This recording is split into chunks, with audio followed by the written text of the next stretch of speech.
Chapter 206, Chapter 70, Training the 13th of December Ripley you want. A sword!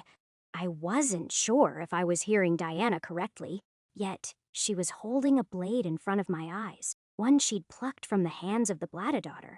She looked worried, more than I'd ever seen her before. Just something capable of withstanding that. Woman, I've never felt so seen through or useless. It felt like she could cut through anything. I ruffled my hand through my hair, remembering all too well that May had even cut through Livewire. Yeah, even I'm not entirely sure my arachnodyne would withstand her.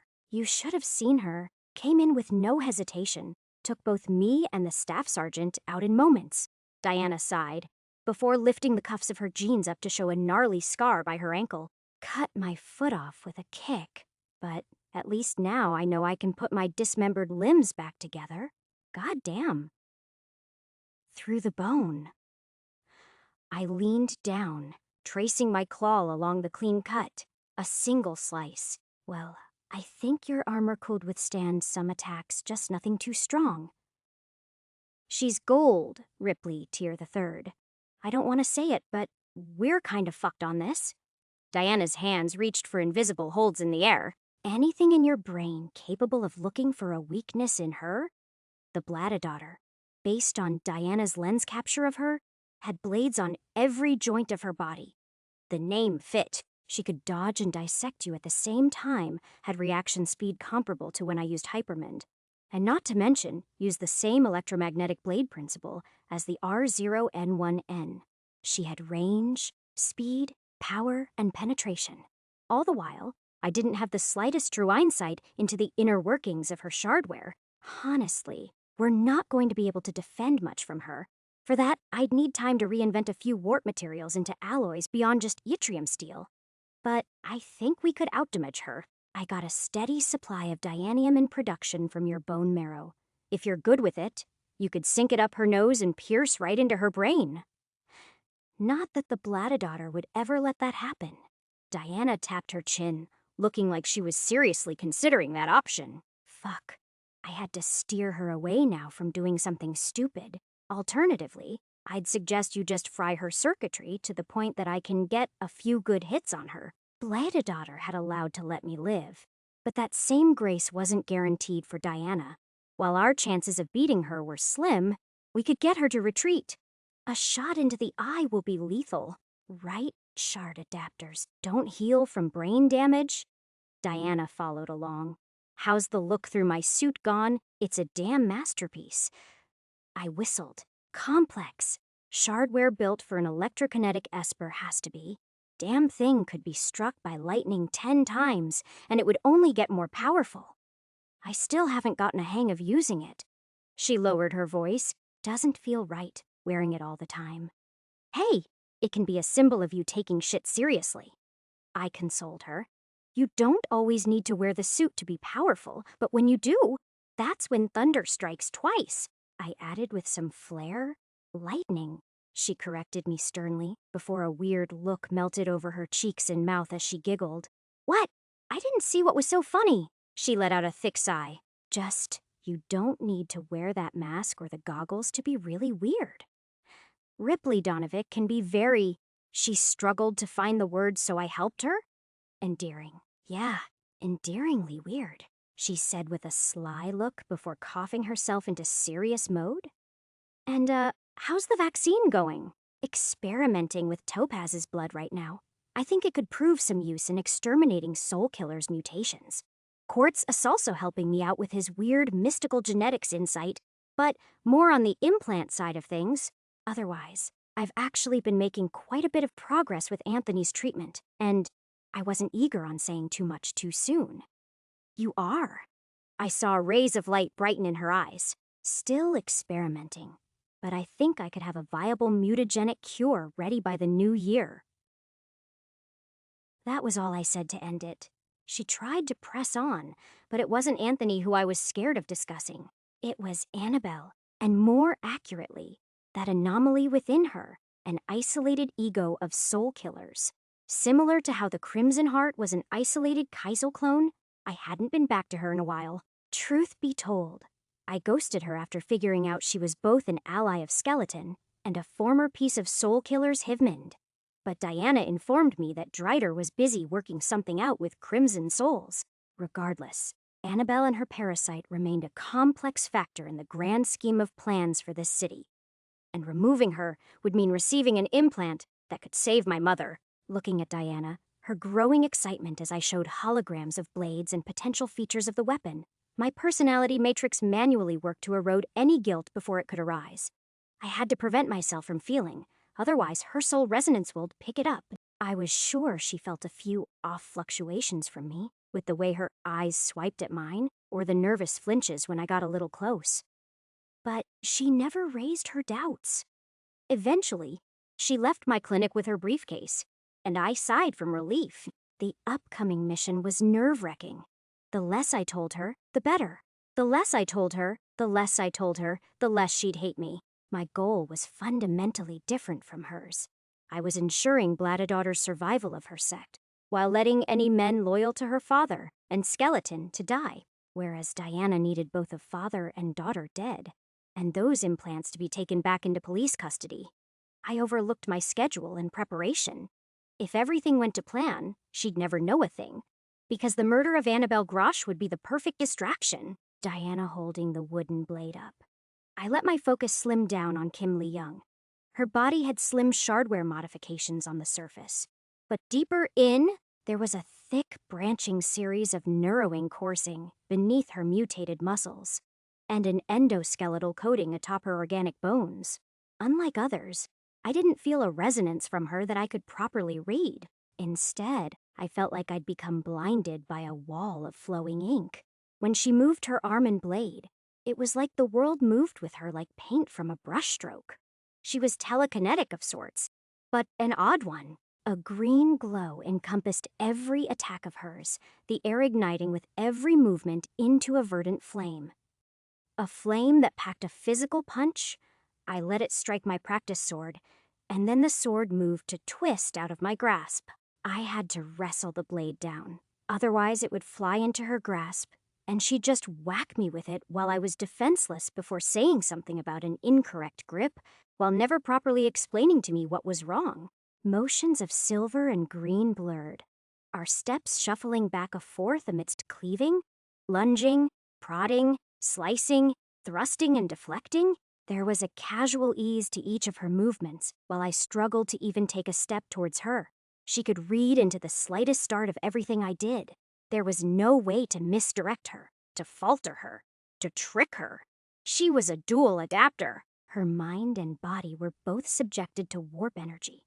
3 features supplemented the backbone of her mutations, and according to her files, they were ranalized, database and energized. She was accredited with dozens of successful Murmasa takedown operations, and was a star in conduct and professional behavior. Her reports were clean and succinct, except for their details. Kim Lee-young was a born killer. I wasn't sure what her life had been when she was raised to be a princess of Muramasa, but the Blade Father expected his children to be warriors who were ruthless and efficient, to be forged by way of tempering with spilled blood and clashing steel. Only the best children were offered silver, which meant to be offered 2 silvers and become a dual adapter. Kim was special even among their ranks. I was glad she was not our enemy. Her blade was sharp, but at least it swung away from us, at least before this training. By the end of the first few bouts, she had looked bored while I was a gasping mess, and I had intense metabolism. How was my performance? I asked, wanting some critique from a professional. Adequate, but lacking. She let go of the practice sword, the wood floating and stowing onto the side as a green liquid seeped out of it and back to Kim's hands. I was sort of understanding her mutation now, but I had Sabrina to thank for actually explaining it to me. Ectoplasm. That was the name of the warp material she produced, a liquid capable of soaking into any material and allowing her to wield a telekinetic control over them. It drifted through the air as an unseen poison, one she could manipulate and form shapes with. In high concentrations, it could even act as shields, limbs, or even soak you to the point that it could crush your organs. That made sense for her tendencies as well. The Earth tendency seemed to be present in her mutagenic side as ectoplasm, solidified into the world around us. But a faint hum from her bug felt like whispers of wind. The air tendency reached far to every corner of the space around us. She was comparable to a gold in every way. Maybe even... Fuck. Was she better than me? I wouldn't have liked to say I was overconfident, but I was sure that at tier the second, I was probably one of the strongest around the tier. If not from my gold and mutations, then from my skills, physique, and training. Kim strode deeper into the hallways of the CO Building's training center, and I felt compelled to follow her deep down. Where we were going were the Special Investigator rec rooms. I technically could visit at any time, considering I was an associate special investigator, but a part of me wanted to wait until the accreditation was legitimate. This was where special investigators pushed themselves to the limit. The equipment was top-notch, from scenario simulators to punching bags that felt like concrete to a shooting range that spanned hundreds of yards. Quite a few people were here. They all looked at me with surprise, and then at Kim with apprehensiveness. Kim ended up at the gun range, and I was in a challenging mood today. "Want to compete? Are you a sore loser?" she asked, her eyes narrowing down. "Hardly." I picked up a scopeless rifle, single shot and ballistic. A Magna Renton. "How many guns can I use?" She trailed her fingers across multiple weapons, as though trying to choose the right one. "As many as you normally use?" Did she dual-wield pistols? Maybe I should do the same to make it an even playing ground. Instead, 7 rifles began to float and form a battalion around her. There was a cryptic glow in her eyes as she stood there without a weapon in her hand, only pointing her finger as targets began to appear for both of us. I was quick as my finger squeezed trigger after aim after shifting. I was accurate, more accurate than her. But I was 1 gun against 7. Even if I landed perfect headshots, the sheer quantity of the hellstorm she unleashed was impossible to weigh against. Kim was a monster of tremendous power, as bullets stormed down the distance between us and the targets. I had an accuracy of 99%, but had only managed half of the targets she did. Kim took in the score, retelling with a disinterest, only turning to me to say one thing: "You're better with a gun than a sword?" "I am," I gritted, unwilling to admit my frustration at the significantly higher target count she had. Then she asked me a question unprompted for the first time. "How much have you practiced with your telekinesis?" "Not much," I admitted, before she nodded and guided me to a room where scrap and debris were everywhere. "Here, pick up as much as you can and defend." "Defend from what?" I began zapping bits of metal around me. "Me?" Her indifferent gaze was terrifying as a green glow extended around the piles of broken concrete, wood, stone, and metal. I barely had time to call a shield before a conglomerated orb smashed into me with the force of a cannonball. Then, that green glow tried to infect my own collected scrap. With a tug of gold, I burned it away and saw Kim visibly flinch. Hot. She then began to float, her hair flying into the wind as ethereal ghost hands pulled out of the air like they were clawing from another realm. Try to burn this too. Each hand dove in like a dragonfly. Mere streaks that obliterated my shield until one grabbed me by the throat until I used pure gold to cinder it. She flinched again. Was she actually getting hurt from what I did? They began to punch and jab all around me, so I assorted to rising to clutching my control over the scrap around me and sending each shard into an orbit. I'd remembered roughly how I created that metal storm from when I fought Soul Killer, albeit it was instinctual and brought upon by Soul Trigger. That mutation was my clearest chance for victory against Blattadaughter. It was difficult to trigger when in non-stressful situations, but when tensions ran high and pressure compounded, my soul grew denser under the weight of it. Igniting, sparking, a whir of green wind and metal barraged at each other, a mist of ectoplasm breathing upon me and seeping inside my body. It was nauseating, like the ground was twisting and my blood was melting my muscles into goo. "You're resilient." I felt the need to think that, but it wasn't my thought. Kim folded her arms, a look of surprise on her when I gripped the fire tendency and burned the drench of ectoplasm off me. She clicked her tongue and then vanished in a streak of green, an aura-like glow encompassing her As she charged through me, I was prepared to let her bleed amidst the storm of shards. But the last thing I expected was to feel a punch crumple around my ribs and the unassuming strength behind it. Even with my kinetic softening physiology, I rolled and thrashed on the ground, barely having a moment before a green hand materialized around my throat and dragged me back to her. Her physical hand encompassed the green glow until it looked like a crystalline armor had formed around her fist. Even with my legs off the ground, I found purchase to twist above the mountain-shaking jab as a thundering boom of force erupted from my hands, and I twisted my thoughts within my body to float above her. She smirked, actually showing some emotion, before the gauntlet flew from her hands and into my chest once more. It hit, pained, and sank into me like a bullet reaching into my chest and heart and gripping it. In fact, it very much did. My body choked as blood stopped flowing through me. One squeeze and she could have blown my heart apart. Instead, she reached for my lungs. Breath tore from my throat as green mist drained oxygen from out of my mouth, my lungs deflating and leaving me weak.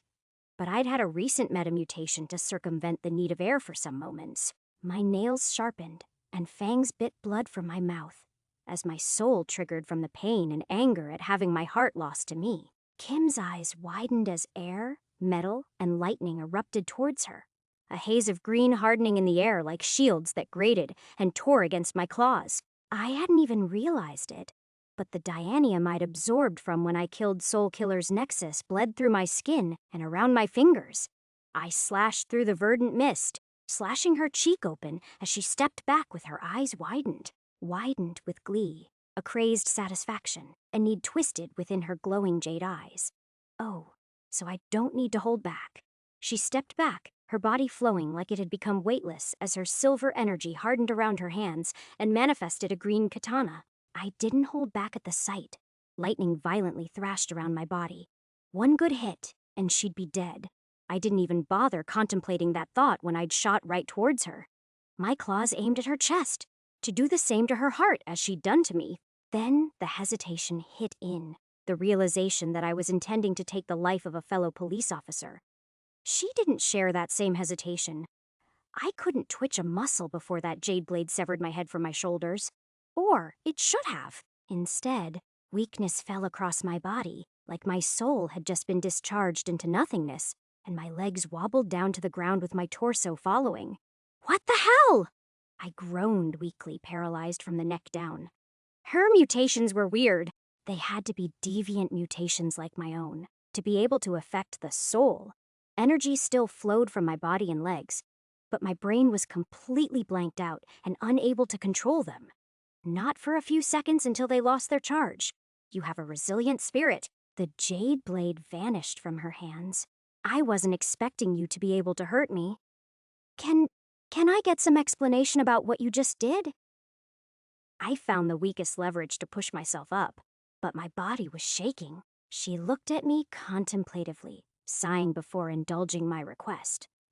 Implants draw warp energy and spread it through your body. These focal points where warp energy originates are akin to cores in Maul. I severed the flow of warp energy within you, but had I slashed into your heart where a Sim's focal point is, you would have died.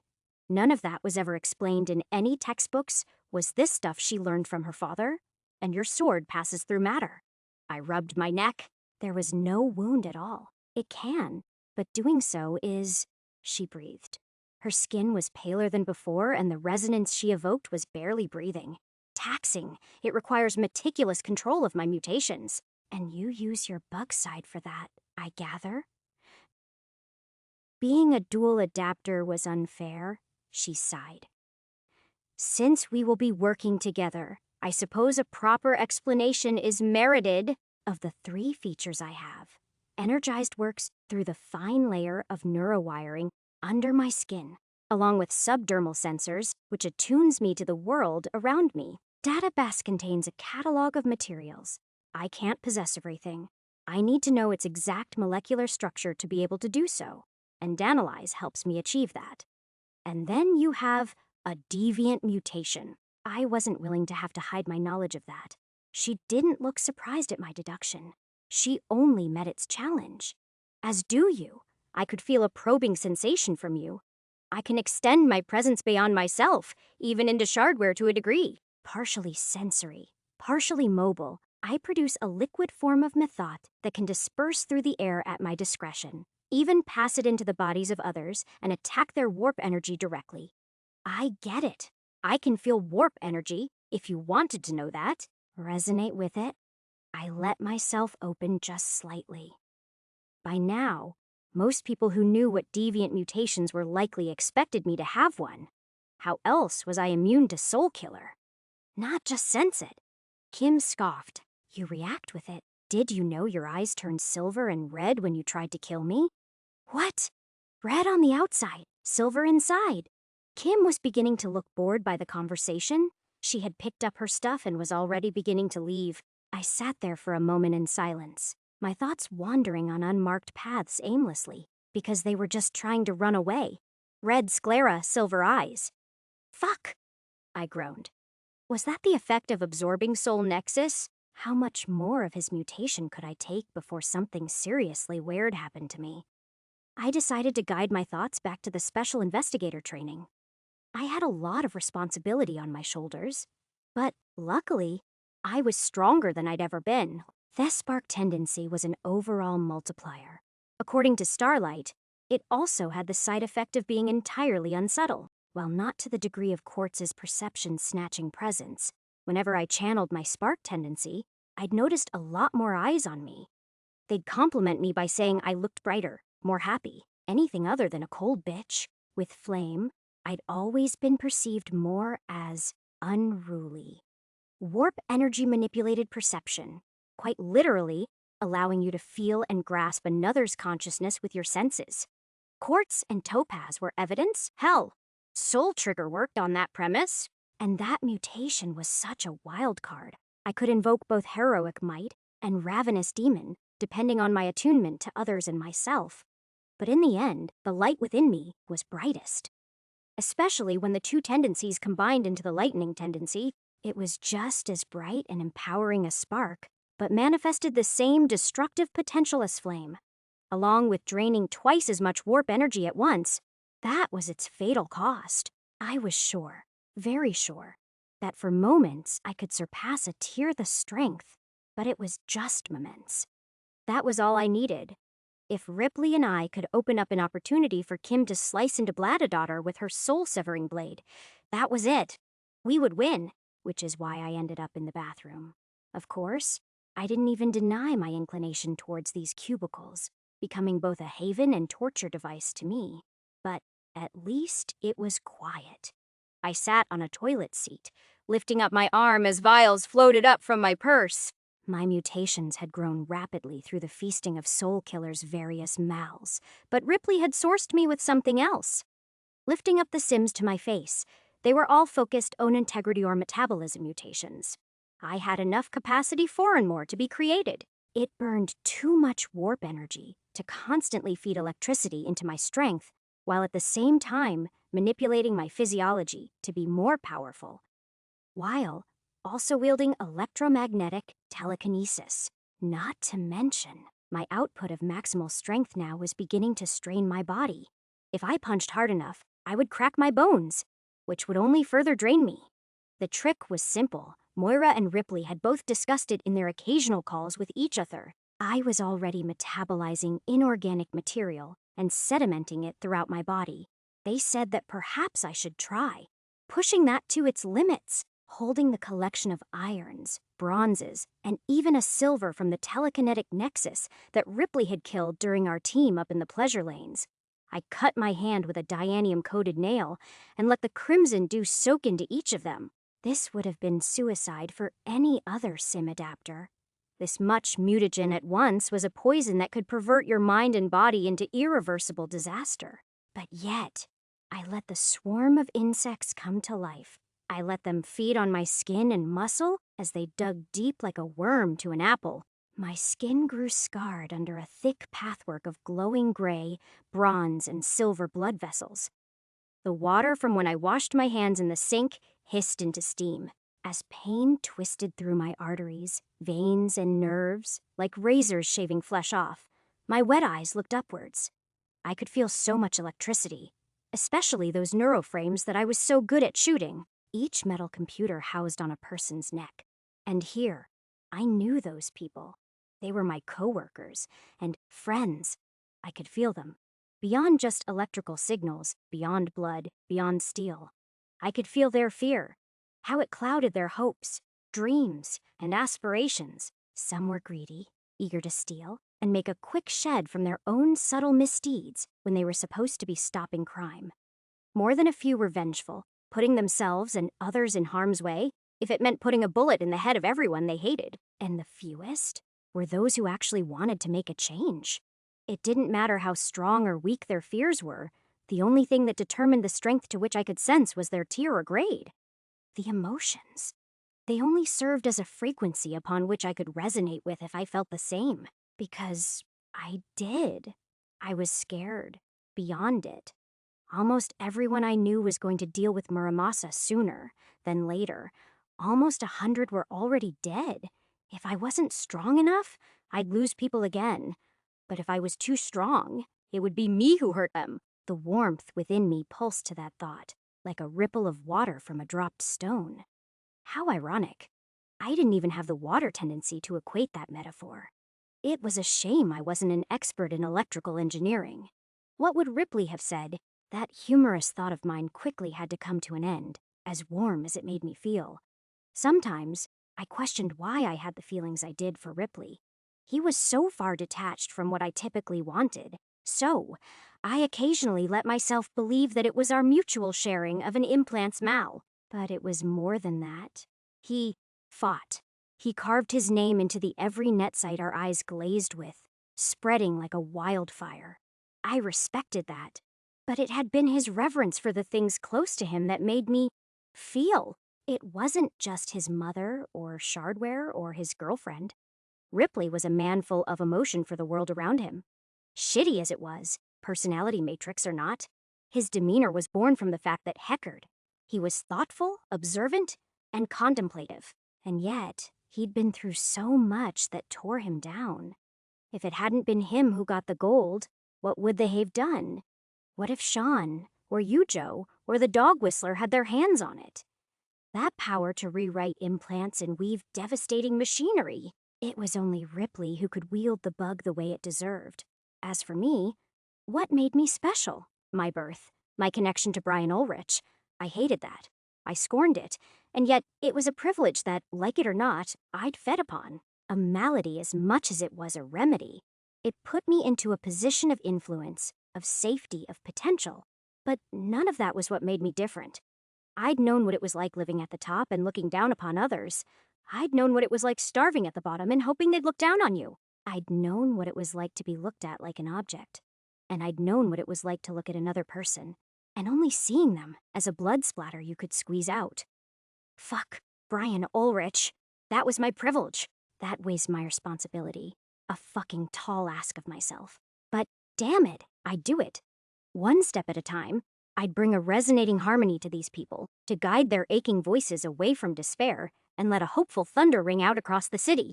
And I would be the lightning that signals it. Development, 35%. Tier mutations. Gene capacity, 102 divided by 126 integrity. Bronze the 8th energy. Bronze X capacity. Bronze X grade. Gold the fire tendency. Bronze X spark tendency. Iron Zan new mutation is forming. At the end of the day, Kim reappeared, accompanied by Sabrina. They looked at ease with one another. Sabrina was officially conscripted into our Blattadaughter hit squad, so I was glad that at least their breakup wouldn't impact the mission. But Sabrina's heart felt off. I'd noticed it, here and there, discrepancies between how she acted and what I felt from her. But fear wasn't one of those feelings that spoke through her actions. Lately, all I saw beneath her smiling figure was cold, indifferent resolve. That grin, those jokes, the exaggerated mannerisms, nothing matched the sheer sense of duty felt buried within her soul. Unfortunately, I had no time to question it as the mission drew near. Kim decided to learn just how well I could regenerate myself. In her words, her sister would inevitably cut me no matter how well I fought. She decided the best way to learn my limits would be to cut my hand off mid-duel. Chapter 207. Chapter 71. The Way Battles Are Won. Ripley's notes on his projects for the Muramasa extermination raid. Warp Web is something else. It's certainly like Scrapyard, but outshines it in every way. Before, I was only limited to shardware. Now I'm free to experiment with implants, mutations, entire adapters, all within my head. As such, I've been thinking, is my shardware truly living up to my potential? I have two unique features, and my psyche and database are certainly far above the norm of progression. Combined with Starlight, I'm a monster for my tier. The arachnodyne is good. Fuck, it's fantastic. But it doesn't make supreme usage of the core abilities of my implant. It's a base for everything I can be, adding mobility and uncertainty to my attacks while multiplying my shardware operating tenfold. I'm a builder. I have to build my weapons of war and make them perfect for my needs. So 4 features, 4 tools. For Psyche, I made the Metamind. For Shardweave, the Tetradyne. Data Mimcry has the Glitch Cloak. Database has the Constellation. As for Diana, I've taken a look over her armor. I think there's one modification I can make onto them using Maiden's hybrid shielding discs. And if it works the way it intends to, it's both the perfect shield and weapon. I just hope I don't need to use the second part. The 17th of December, 3:33 p.m. Ripley battles are won before you even set foot on the war ground. I'd like to think I learned that lesson. You could improvise and adapt all you wanted, but if you charged in blind and without a plan, you were fucked. Thankfully, we had a woman on the inside. Not just any woman, but the woman. Bladadaughter. And to get to her, we'd have hordes of black dragons and other Muramasa princes and princesses along our path. Was I being faithful to the promise I'd made to Diana? No, but she had her responsibilities. Bladadaughter attacked her, chopped her foot off. Attempted an assassination of her staff sergeant in broad daylight, telling her, or Starlight, the plan would be tantamount to ruining it, which was one hell of an issue considering Starlight lived in my skull. She'd been complaining lately about not being able to synchronize with me as well, because a significant chunk of my memory was labeled, "Do not look," and she even accused me of hiding something from her. I responded in kind. I am. It's not for you to know. Not now. You'll know later for now. Spend time with your mother. I hadn't said it harshly nor bitterly, but Starlight still gave me an offended scoff and sped off into the second net. It hurt. I didn't know how much it could hurt when your child feels betrayed by you, and it made me reconsider how much I was doing the same to my mother. When we were younger, when we were safe, the last thing she would have wanted for me was to hurt others, even at the cost of her life. Yet, deep down, when we were sent deeper than the earth, we came to carry that sin together. Maybe one day we'd find atonement. For that, I had to save her first. 6 silver implants were on the line, each a potential lifeline or a catalyst to my achievement. The criteria of success was as follows. I received a layout of Muramasa's stronghold alongside Mirage.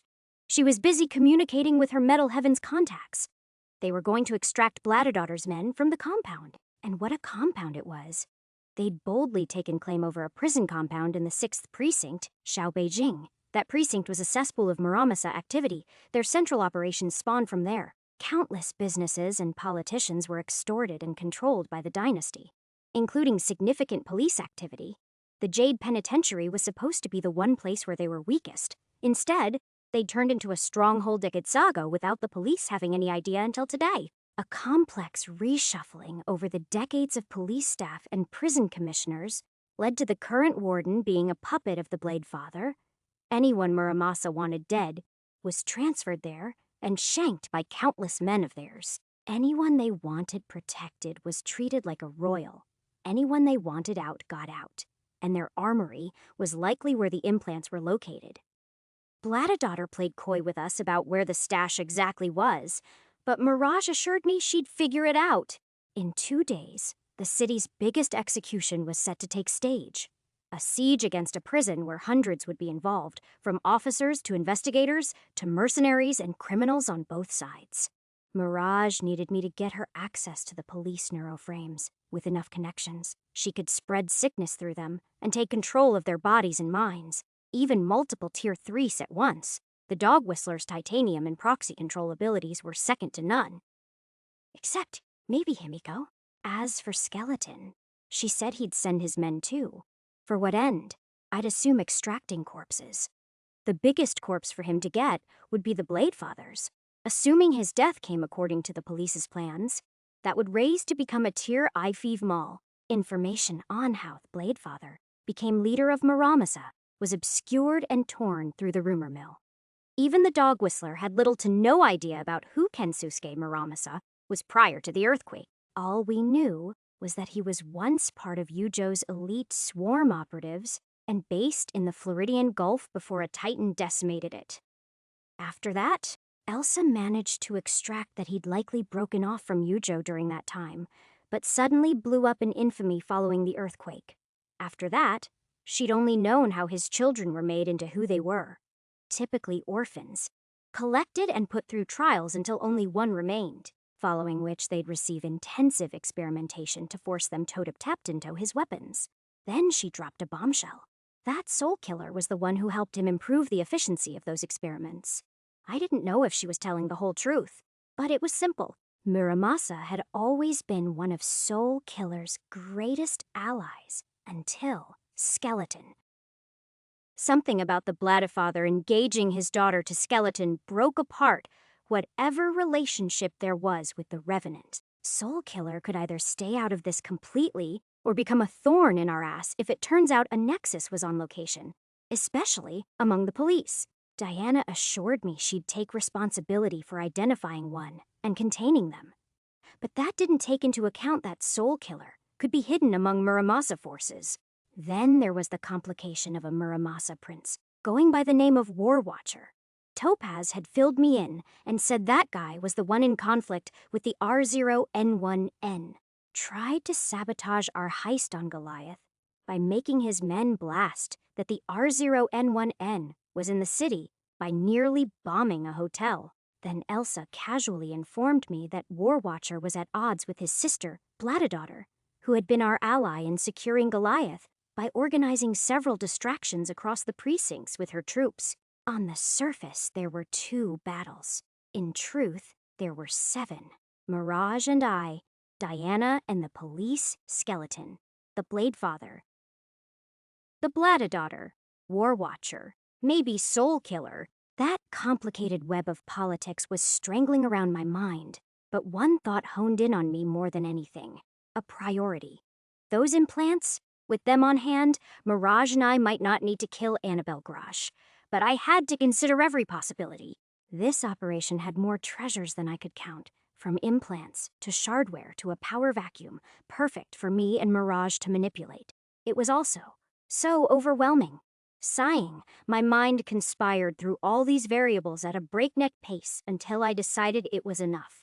I turned off all the screens as my eyes, cybernetic as they were, grew heavier and were half-lidded from several days of waking.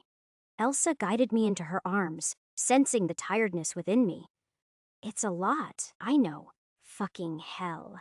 I sort of wish Diamante and Missy were here. I yawned. Why? Her voice grew hard. They'd know what to do, I said half-assuredly. What they do is ignore us, put us in positions they can control, and not give us the entire story. It is complicated, and that's precisely why they hide things from us. They think they're making things easy by not making us think it through. Elsa stayed determined. Missy, especially. In fact, she'd tell us not to even get involved.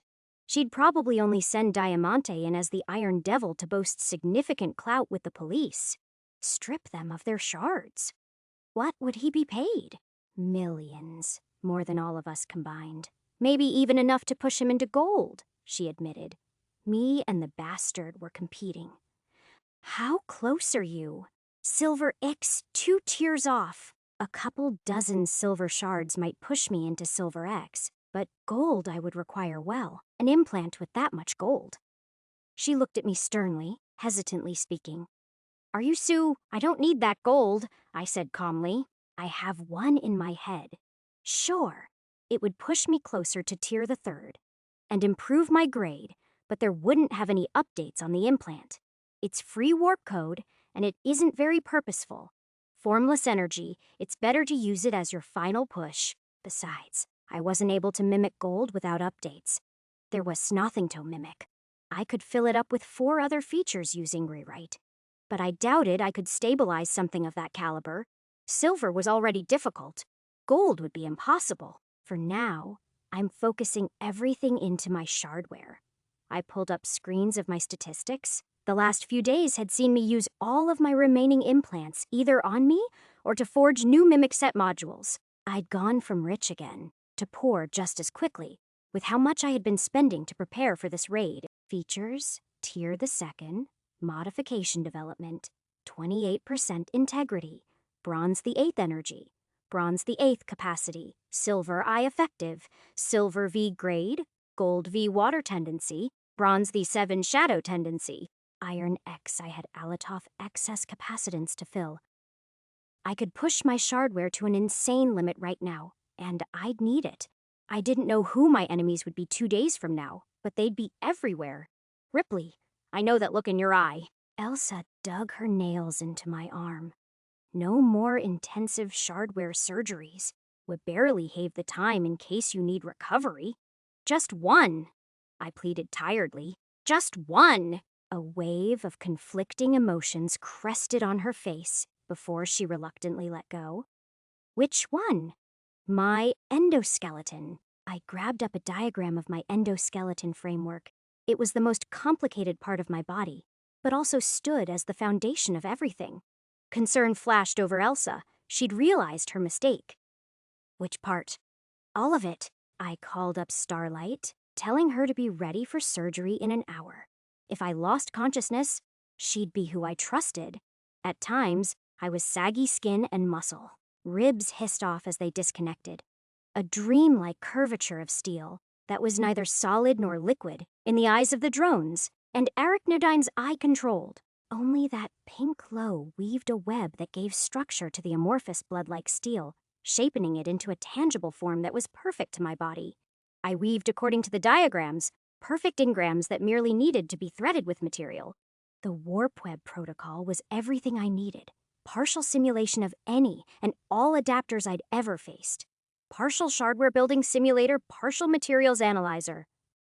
I honestly didn't know what it couldn't simulate. Its goal was to weave connections between any and all known possibilities, to untwist from the threads of infinity and tangle around a singular perfection amidst all possible nodes.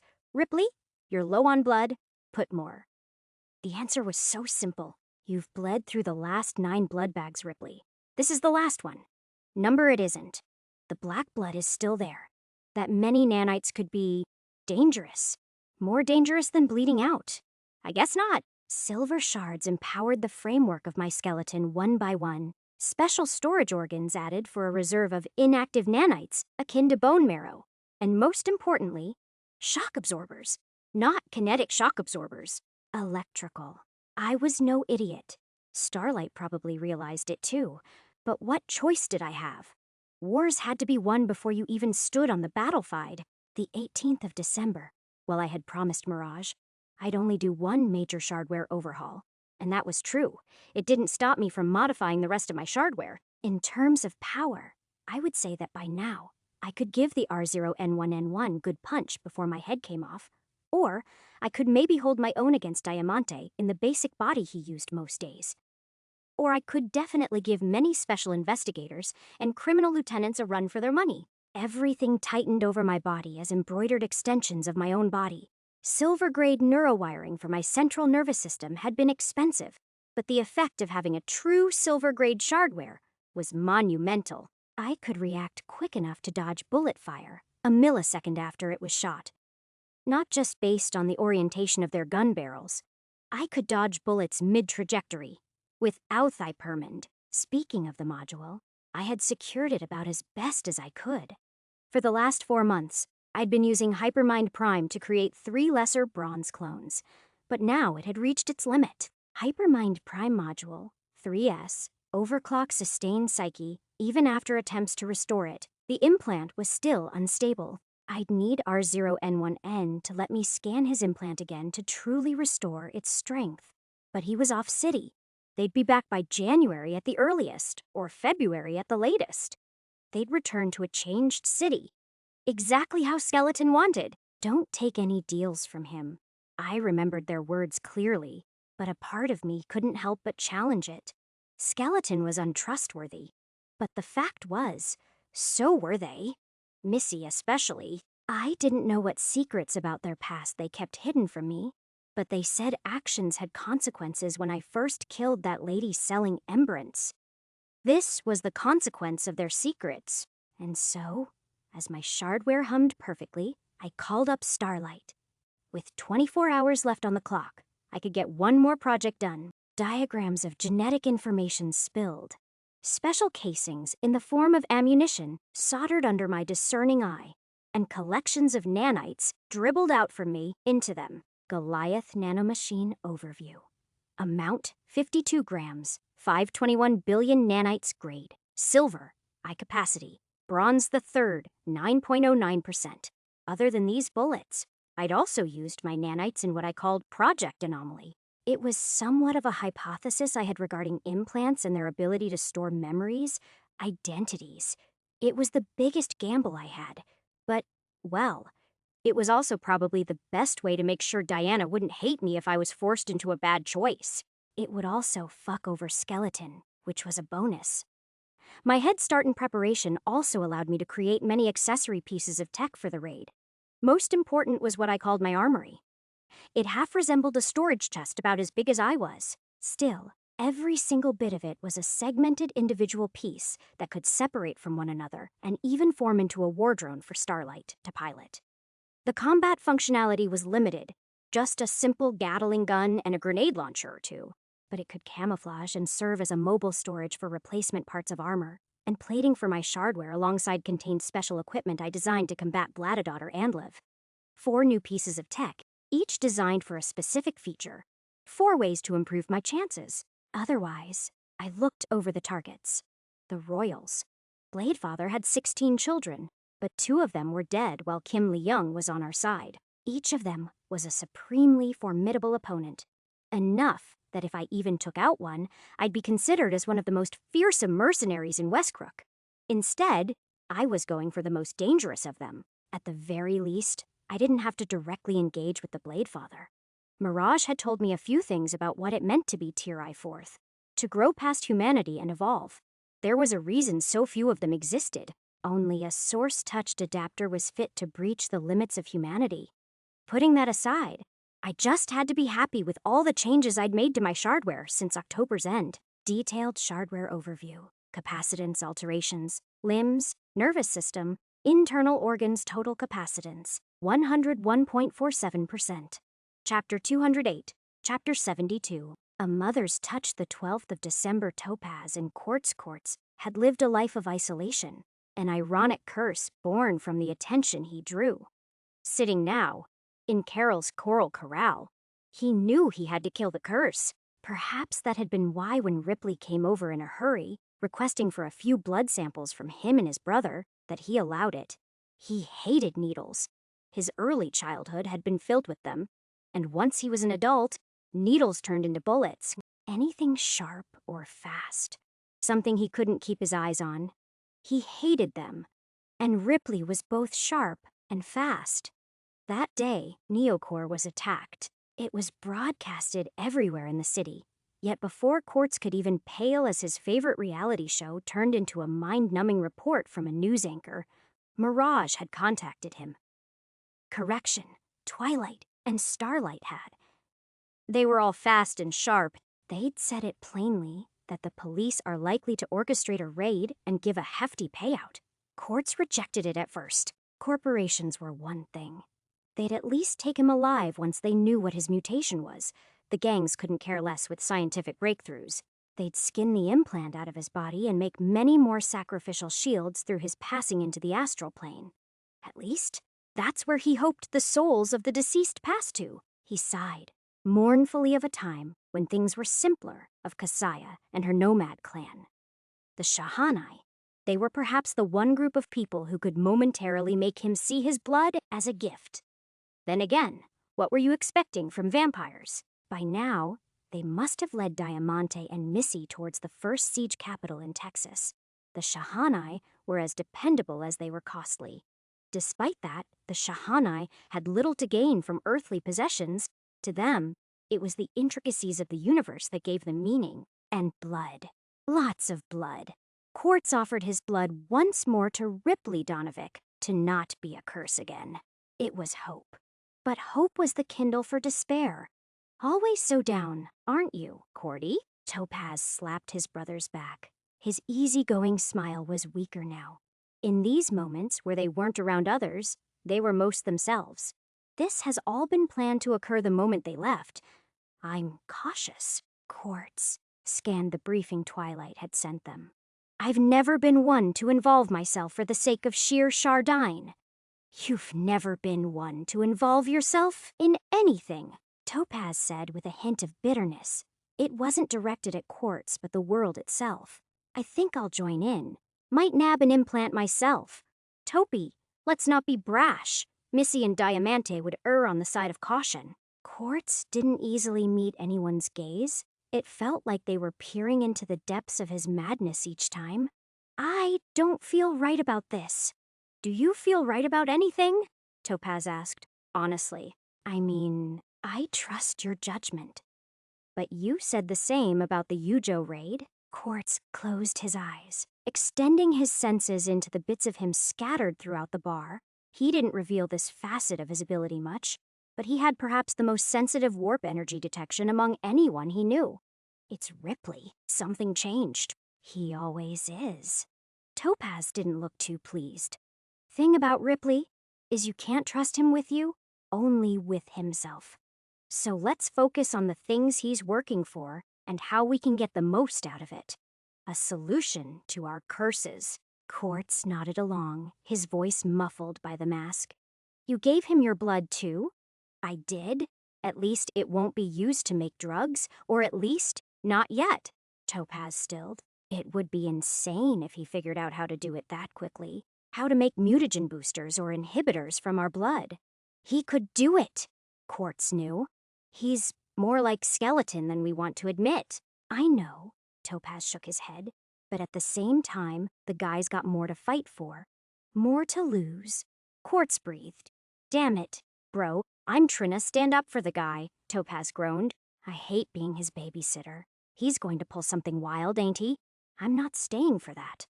I might not have that choice. The odds were never in Quartz's favor. The only choice you have to make is who you're standing behind when shit goes down. Topaz gripped Quartz's shoulder with love and resolve, smiling. Besides, Missy would kill us all over again if any of us died. Quartz chuckled. She'd reach into our passing souls and yank them back from that plane, only to choke us out again. Kinky. But not that I'd care for a woman's touch. Topaz grinned mischievously. I'm the same. I keep thinking about what she would do. She's the worst. But when the worst happens to be on your side, there's little to complain about. Missy, I haven't told her yet. Quartz had made a decision not long after she left about what I'm going to do. Good, never tell that Bix, lovely woman, what you're planning. Topaz still felt regret as he said that. Missy had practically raised them since they were children. Just keep it between us for now. Quartz trusted his brother, more than anyone in the world, and nodded. The 18th of December, Sabrina. Hey, Mom, I just wanted to say I love you. Sabrina hugged her mother, holding her dearly like it was the last time. Her mother, Amanda Throm, responded in kind but also provided the right amount of parenting. Dear, have you been smoking again? You know I can smell it on you? She slapped the top of Sabrina's head, but the girl only awkwardly laughed it off as a weight twisted in her eyes. Then it lit up, bright as normal. I'm an adult. I can do what I want. She childishly stuck her tongue out. That ended in a very long lecture, one that saw Sabrina rolling back into her childhood bed with an annoyed look plastered on her face. She was grateful for all this. It was just the kind of coalescence of all her experiences with her mother that she needed before tomorrow. Lying down and staring up, her eyes didn't absorb the light of the words floating above. Notice to complete issuance of will. Everyone on board with tomorrow's operation had received the notice to leave a message and issue your assets to your friends and family. Tonight, Sabrina was facing the same issue as countless others. What did she want to write? Like everyone else, she had a past. Parts of it weren't pretty, but they were hers. Sitting up, she decided something like this needed to be written down on paper. Shuffling through her desk for a piece of anything to write on, memories of old attachments and the life she'd had with her family came up. She paused at a picture of her older brother. Her eyes lingered on the child and then washed away as tears spilled. That idiot. Her mother always asked her to come back home. How could she? To this home, where a father had left and a brother was gone, her mom had stayed strong, finding strength in cultivating their memory and pushing herself into her job. But she was lonely. Sabrina knew that, and guilt ate away at her because she had only left her mom more lonely, until dissolved her, knowing exactly what thoughts she was having. It was Daniel who deserved to live, not her. He was the one with something left after all of that. All she had were the scars on her back from the explosion. A toxic relationship and a new spinal cord grafted on her from her twin brother. He had been assassinated by Muramasa, and on the 19th of December, she'd get her revenge. She'd get her redemption. She'd finally make peace by doing one good thing. She wouldn't let anyone stop her. Her pen clicked, and she scribbled the first words onto an old shirt. Belle, you really are a knucklehead. You know that? What do you think I'll use all this scrap for? Vicky looked at the will incredulously in disbelief at the amounts written on it. And now, you tell me you got a girl. She's a very private person, and use it on whatever you want. Belle ruffled his hair. He was uncomfortable, and the founders knew the seeds in his stomach were only making it twist more. I trust you. I didn't raise you to die. She gripped his arm tight. You're right, so I'll live. He smiled as easily as ever. Vicky groaned her grievances into her hand. You say that like, fine, Silver Heart Foundation. Cut my name out and send everything there. Belle was mildly surprised, but did as told. Happy as a synth? Number, she shook her head. You'd really leave an old woman like me alone? Belle turned his head down. This is the type of thing I can't run away from, and Vicky reached in to hold it in her arms. You're serious about this cause? Vicky asked, her heart hoping otherwise. It's what I dedicated myself to. You didn't raise me to betray everyone just to get ahead. You were the one who wanted me out of this piss fuck. I told you to build good bonds and to not let them go. Big difference. Vicky gently stroked his hair as memories of the life they promised to build came both true and yet remained unmet. Belly, don't leave me. Belle curved his hands over to her back, holding her tight for now. I won't. The daughters of Muramasa Kim Lee-young stood by a tall glass wall, situated among other tall glass walls in this labyrinth of a modern-day graveyard. Holographic names occasionally beamed out, one of which was important, Rena Monroe. Killed in a shooting at the orphanage where Kim had lived in with her sister. Not biologically, of course, but they'd been close. Even now, with her job being to kill her. May sniffled beside Kim, touching the name of their guardian, which fleetingly lasted for a second, before it was replaced by another person claimed by that fire. We got revenge! Kim raised a hand, but she couldn't bring it to rest on May's shoulder. And yet, they remain dead, May said softly, before laughing. And then you left. You know, I know.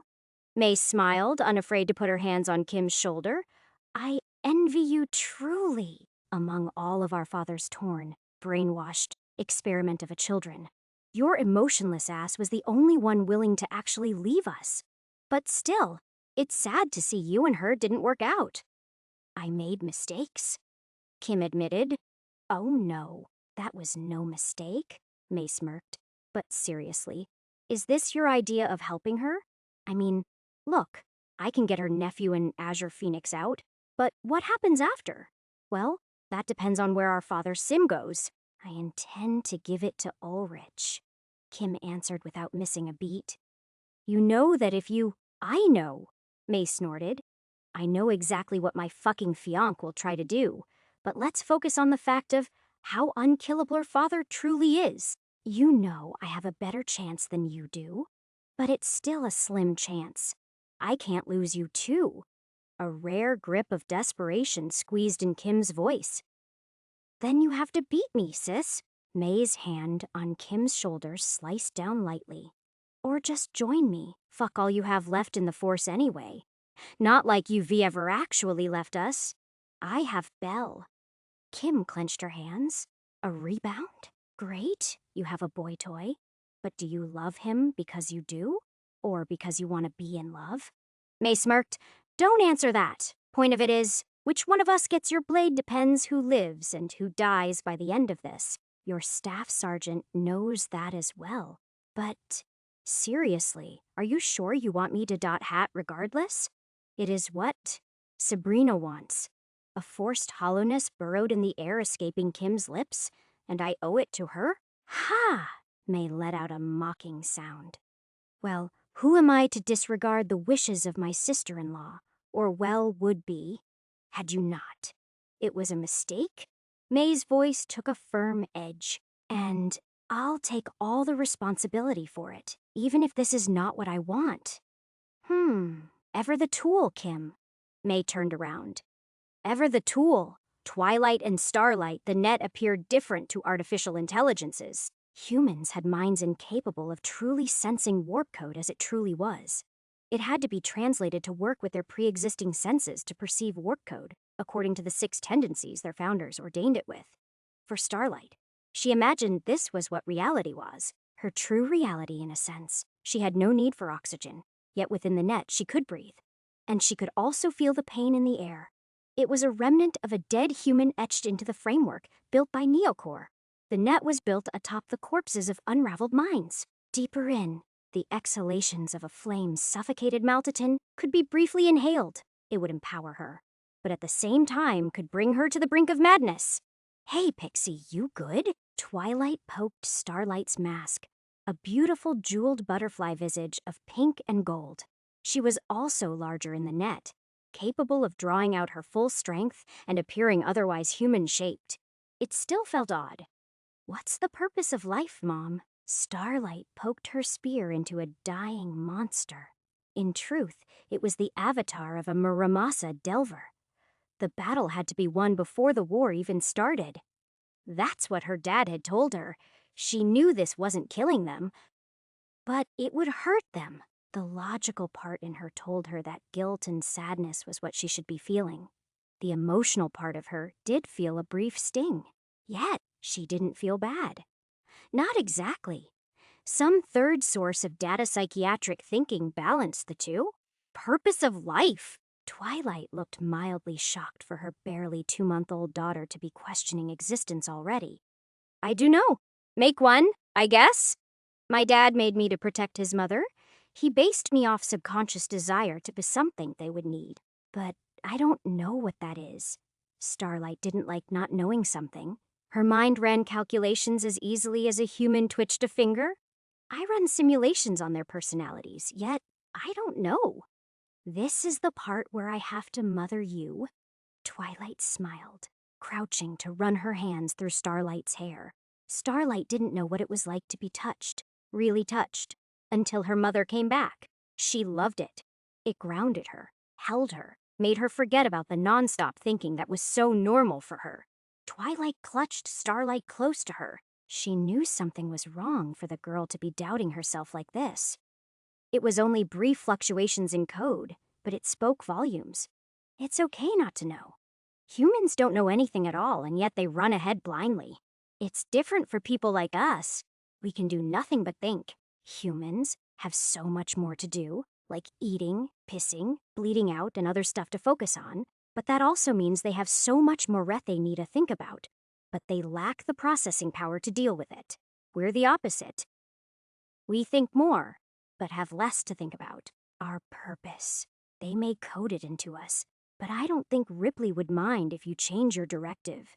Starlight felt something strange in her eyes. What's your directive? To protect Elsa ...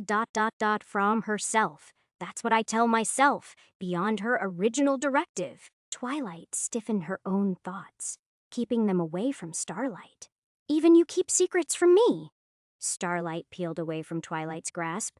The concealment had been so obvious to her. You, Ripley, Elsa. Diana's the only one honest with me. Twilight felt the sting in that, and naturally Starlight felt the reaction her words had on her mother in more than just a change of facial expression. She immediately pulled back into the embrace. I'm sorry, I didn't mean... You're right. Twilight nodded, her thoughts going adrift. I can't tell you things. Ripley can't tell you things. Elsa can't tell you things, because we're all scared that you'd look at us differently. The mind is the one place where everything isomlethares. Nothing can get peeked at or stolen. But it's your playground. The things I've seen, the things they have done. It's nothing they want you to get involved with.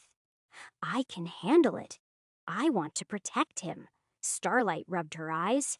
This didn't feel good to her. All this pain and sadness. But he's pushing me away. I can feel it. You can't, Twilight erred. This is hypocritical of me, but you can't protect a person from themselves. I know because I've been trying. All you can do is extend a hand and hope they take it. If they don't... Starlight sniffled. Twilight tenderly brushed Starlight's hair with her nails. You wait, as long as it takes, until they take their first step, and the next, all you can do is hope.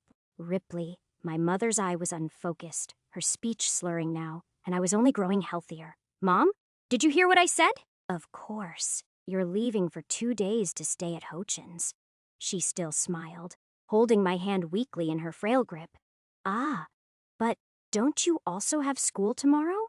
I graduated, remember? I laughed, trying to hide the depths of my sadness behind a shadow of humor. Honors student. My mom stayed smiling, but it was dreamy, like she was lived in a permanent state of daze. That's my boy. Over the last few days, I'd been considering sending her to a proper medical facility. Founders knew my apartment was beginning to look like one. I'd scrapped the mattress in favor of a medical bed, and all around us were machines, biomonitors, and drones, ready to deploy at a moment's notice. She could do well at a hospital. But was it safer than here? Juliet Gracia's memories said otherwise. I lifted her up, she weighed barely anything to me now, and let her down gently on the medical bed as I prepared an IV drip for her. She groaned, wincing in pain as she grabbed her right arm stump. This damn claw. I should get it removed, shouldn't I? Give it to me, I chuckled, easing her to lie down on the bed. I gently pulled her sleeve up to insert the arterial catheter behind her thumb. A second venous catheter was inserted into the dorsal side of her hand, and various machines hummed with noise as they began automatically administering some medicines to her. Give you my claw. She took too long to respond, with a permanent haze in her eye. I couldn't. I didn't even want it myself. It's okay. The last thing I needed was for her to dredge up bad memories when she was losing herself as the past and present ran free in her head. Let's talk shard operating. What's your favorite piece? I knew what her favorite piece was. I'd had this conversation 3 times in the last week, yet each time she talked about it with the same love she always did. Washing machines. She smirked, her fingers twitching up slightly touch more of me. I ever told you about how scrapped I was for money? My pa always said to forge your own prosperity, left me with enough for university. But if I wanted parts or clothes or anything, I had to make it myself. So I worked as a mechanic in our dorms. Unofficial, of course, but my rates were low, cheap, and who wouldn't want to sign on a pretty girl like me? Dominic Donovic certainly did. I said with a bright smile, "Oh, your dad was the biggest idiot I ever met. The only one who legitimately had a problem with his washing machine, though. Son of a cradleborn. His dad might even have been more of a hard ass than mine. Poor Dom didn't have anything to pay me with. I let it slide, but he insisted on something, so he made me tacos. And let me guess, I let my eyes connect with hers as a bridge, keeping them open through talk. They were terrible. Beyond that, he didn't know how to make anything. Real spoiled all his life. My mom laughed, but Hetried, he wanted to be good, be better. Never liked a corporate son before. They were all off. Dom was different. Half as smart, but twice the heart. even if 2 times 0 is still 0. Must have been additive. Must have been. Her eyes fluttered weakly. He kept on making food for me, noticed how long I stayed up studying or practicing opping, and just cared when no one else did. It was beautiful. He was. Founders. I was terrified of telling my dad I fell in love with a suit's son. He looked terrified when I did as well. And then when we got engaged, and God, that wedding was so boring. It was my first time meeting his extended family. They all sucked ass. Not surprised, I said. You should have seen your grandfather on the day of the wedding. He looked like he'd beat the shit out of anyone who approached him. Yet your dad did, fearlessly. Well, I had to talk the fear out of him. And they did talk for hours. Laughed. My dad even got emotional. Never saw him like that since and then. He left not long after. But you had me. I did, but it's okay. Then your dad left too, but you still have me. Then why does it feel like I don't? Silence hung in the air, my strong wall eroding away as the personality editor tried to fight and keep me stable.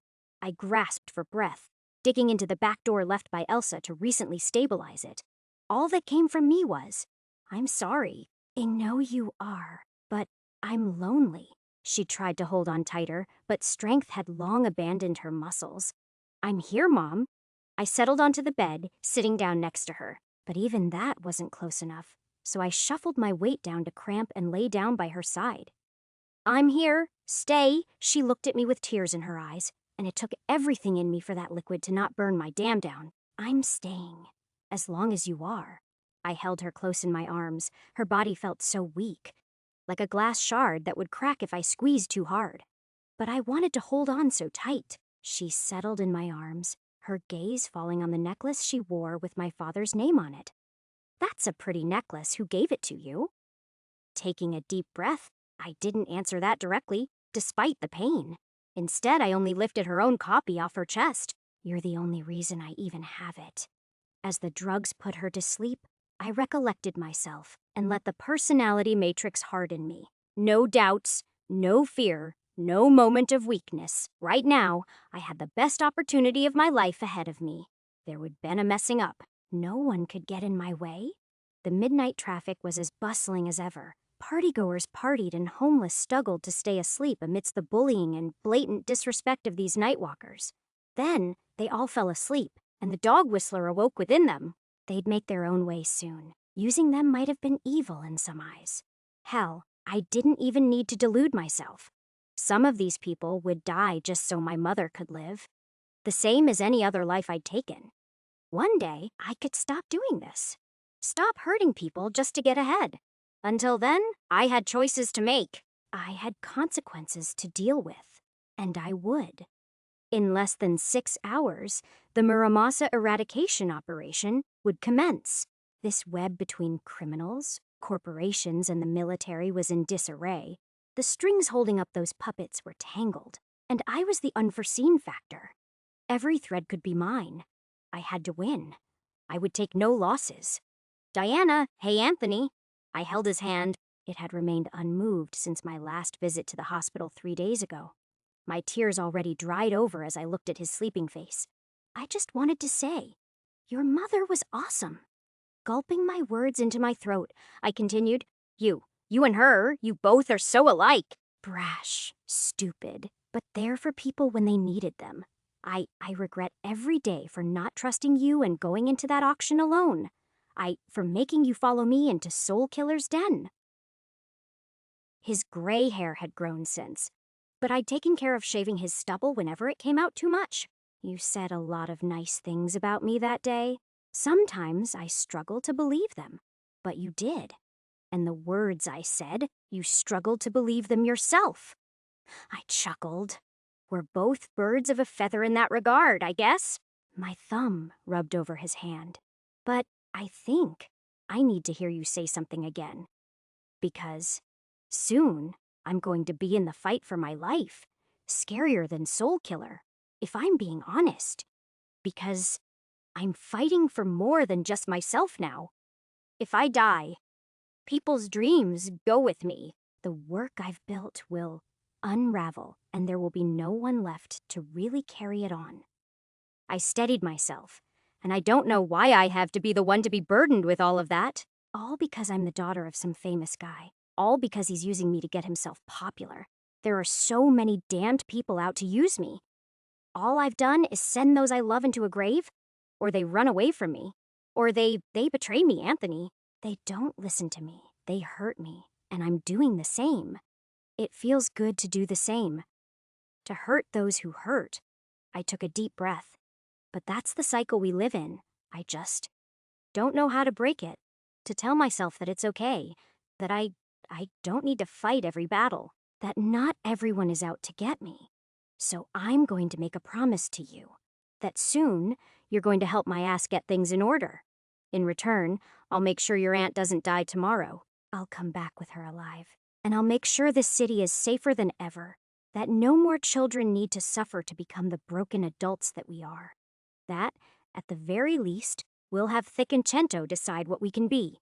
My hand left his, choosing to wipe my own eyes as I stepped outside the room. And that, if I choose to be a monster, then to forgive me. Chapter 209, Chapter 73, Extermination. The start of an end structure of Muramasa Dynasty's members sent out to every police member involved in the Muramasa eradication operation.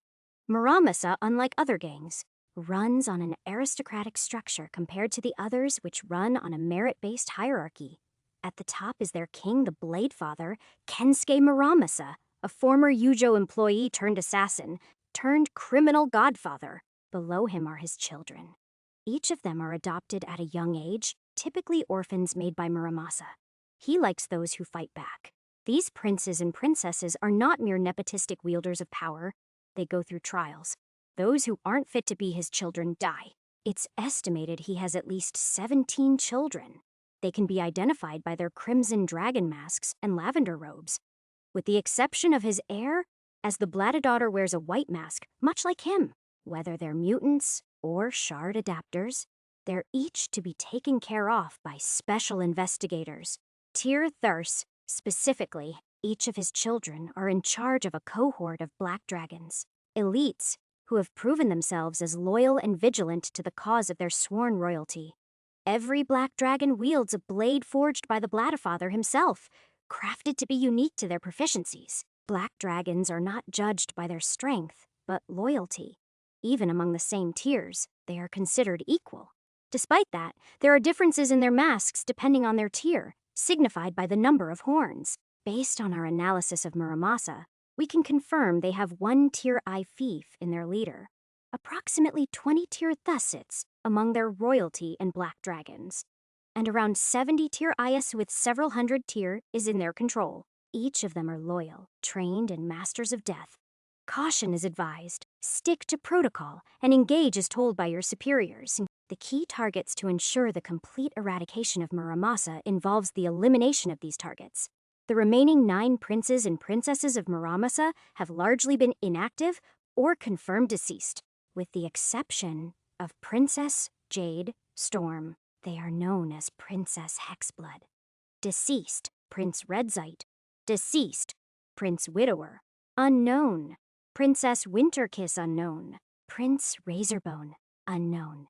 Prince Diamond Vein, unknown. Princess Mind Mirror, unknown. Prince Coiling Claw, unknown. Princess Jade Storm Kim Ghostblade Leung defected to our cause. All bounties have been issued by Yujo. 12:30 a.m., the 19th of December, Ripley. How's the new suits? I adjusted my own armor as Topaz and Quartz were still getting used to theirs.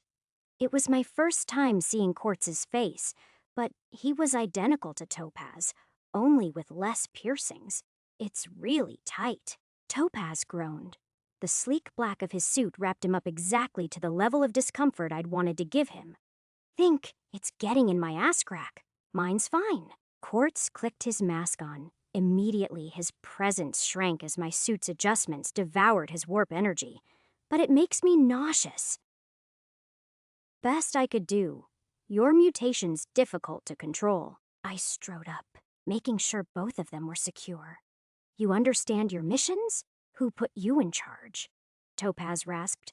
I'm the most senior one here, you know. Mirage is in charge. I'm just the voice she speaks through. I pointed to my girlfriend, currently in a tight suit of her own that had multiple cords digging into cubes all around her, an advanced net portal system that would give her leeway all the way down to the void net. It was her dog whistler setup, but we'd lied to them and said it was just some stuff we bought with my new shard operating income.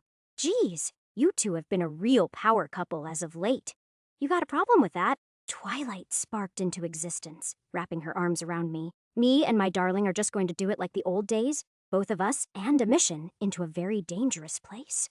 All of the places I go to are very dangerous. Court said dimly. Okay, enough of your down-talking, Cordy. Twilight cheered up, pumping her fists into the air. Topaz, get in there as soon as possible and scout things out for us. Your suit is designed to leave you entirely traceless. It's based on a new trick of mine. I looked into my floating drone armory, pulling out a translucent cloth interspersed with iridescent beads. I call it the glitch suit. Should leave you entirely untrackable unless you step on someone's toes. Actually, even if I step on their toes, half the time they still don't realize I'm there. He sneered. Cordy, Twilight cheered. Your job is to be a distraction. He nodded, as always. Correct. Future suit is also a little different, Ripley. It very mildly contains your presence. I looked at the old stuff you were wearing and made it a bit more efficient using some findings from Diana's mutations. Effectively, I put in a filter through a war PC cuff system. But it's not on your end, ... It's on ours. When you release your suit, it'll get the attention of pretty much everyone in the prison, an inversion of everything it's charged up. Do that once we're in combat with the Blattadaughter. And these, I picked up some handcuffs. Once we wear them, it should slightly lower how much of a distraction you are for us for a few minutes. It's not perfect. If it was, I wouldn't be needing to investigate Soul Killer, he said dejectedly. But thank you. I am glad to be slightly less of an eyesore. Yeah, you don't want to know how much this costed, I sighed, before looking through the rest of my armory. The rest of this is for me and Diana. Plans upon backup. Plans upon backup plans. If we see the Blade Father, the only plan there is to run. But anyone else. Twilight smiled. Make a profit? I nodded along, and once Topaz and Quartz had left to their stations, I took a quiet seat next to Mirage as she settled into an ice bath. This was our meetup spot, an abandoned basement close enough to the prison, but still hidden enough that we wouldn't be found. I held her hand as she shivered in the cold water. I really don't want to use that titanium. It feels like suffocating myself. It's a last resort, I nodded. That's why I'm doing this. Are you sure? I am. I reached for my mask, shrinking it so that it fit onto my neuroframe. The trick to dealing with Annabelle Grosh.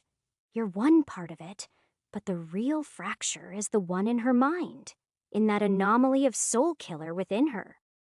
1:05 a.m. Diana in less than 6 hours, we were going to begin the start of a very long day.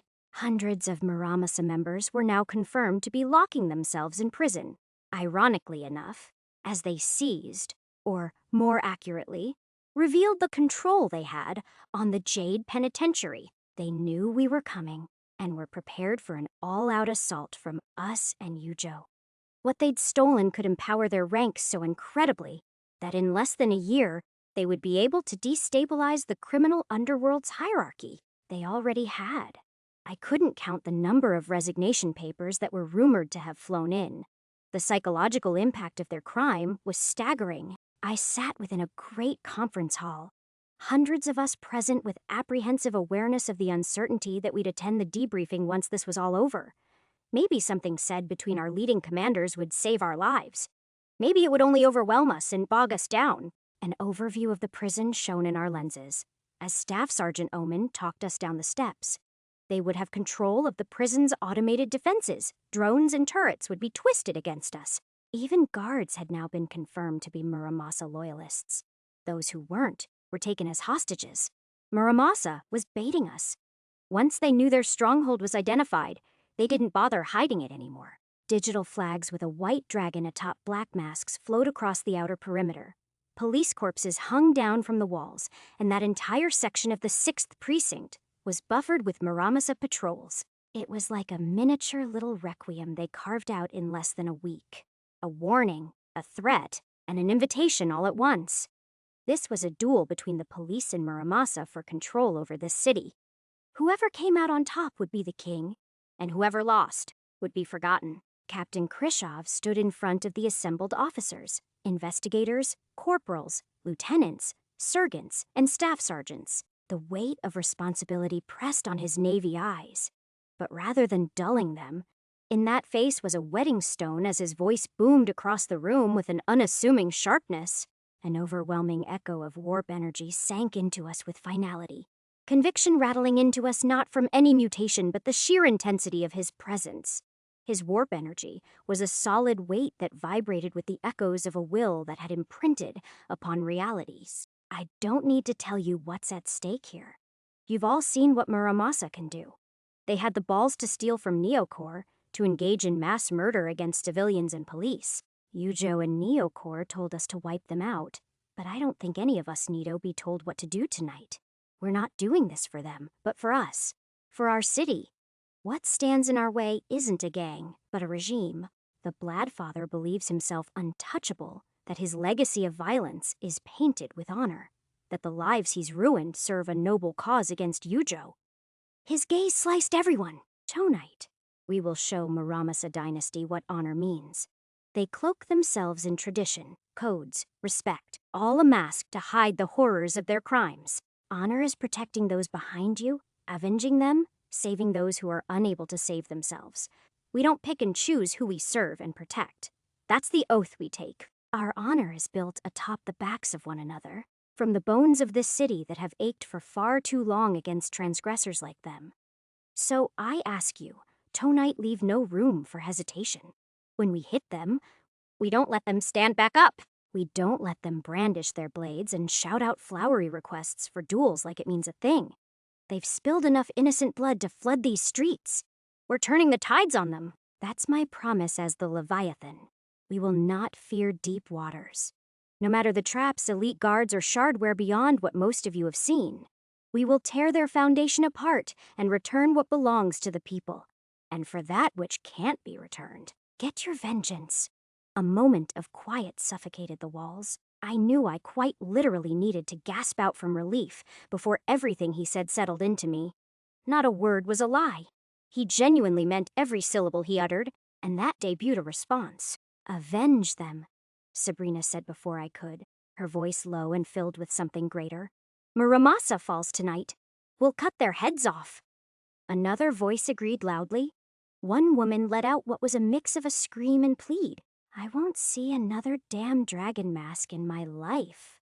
A younger man spoke full of fervor. They killed my uncle. It's time we return the favor. No surrender, Sabrina muttered. Her eyes, which were always so warm and full of life, appeared purposeful and deadly. She'd been acting strange the last week. I knew she had history with Muramasa, but that gaze in her eyes was one I'd seen many times in a mirror. The captain spoke as other voices raised and proclaimed their intentions, half applause and half mayhem until he rattled through them. I know words will not win, but there is one person I would ask to join me on this stage. Her role is immense. She carries a responsibility, and she is the epitome of the honor I speak of.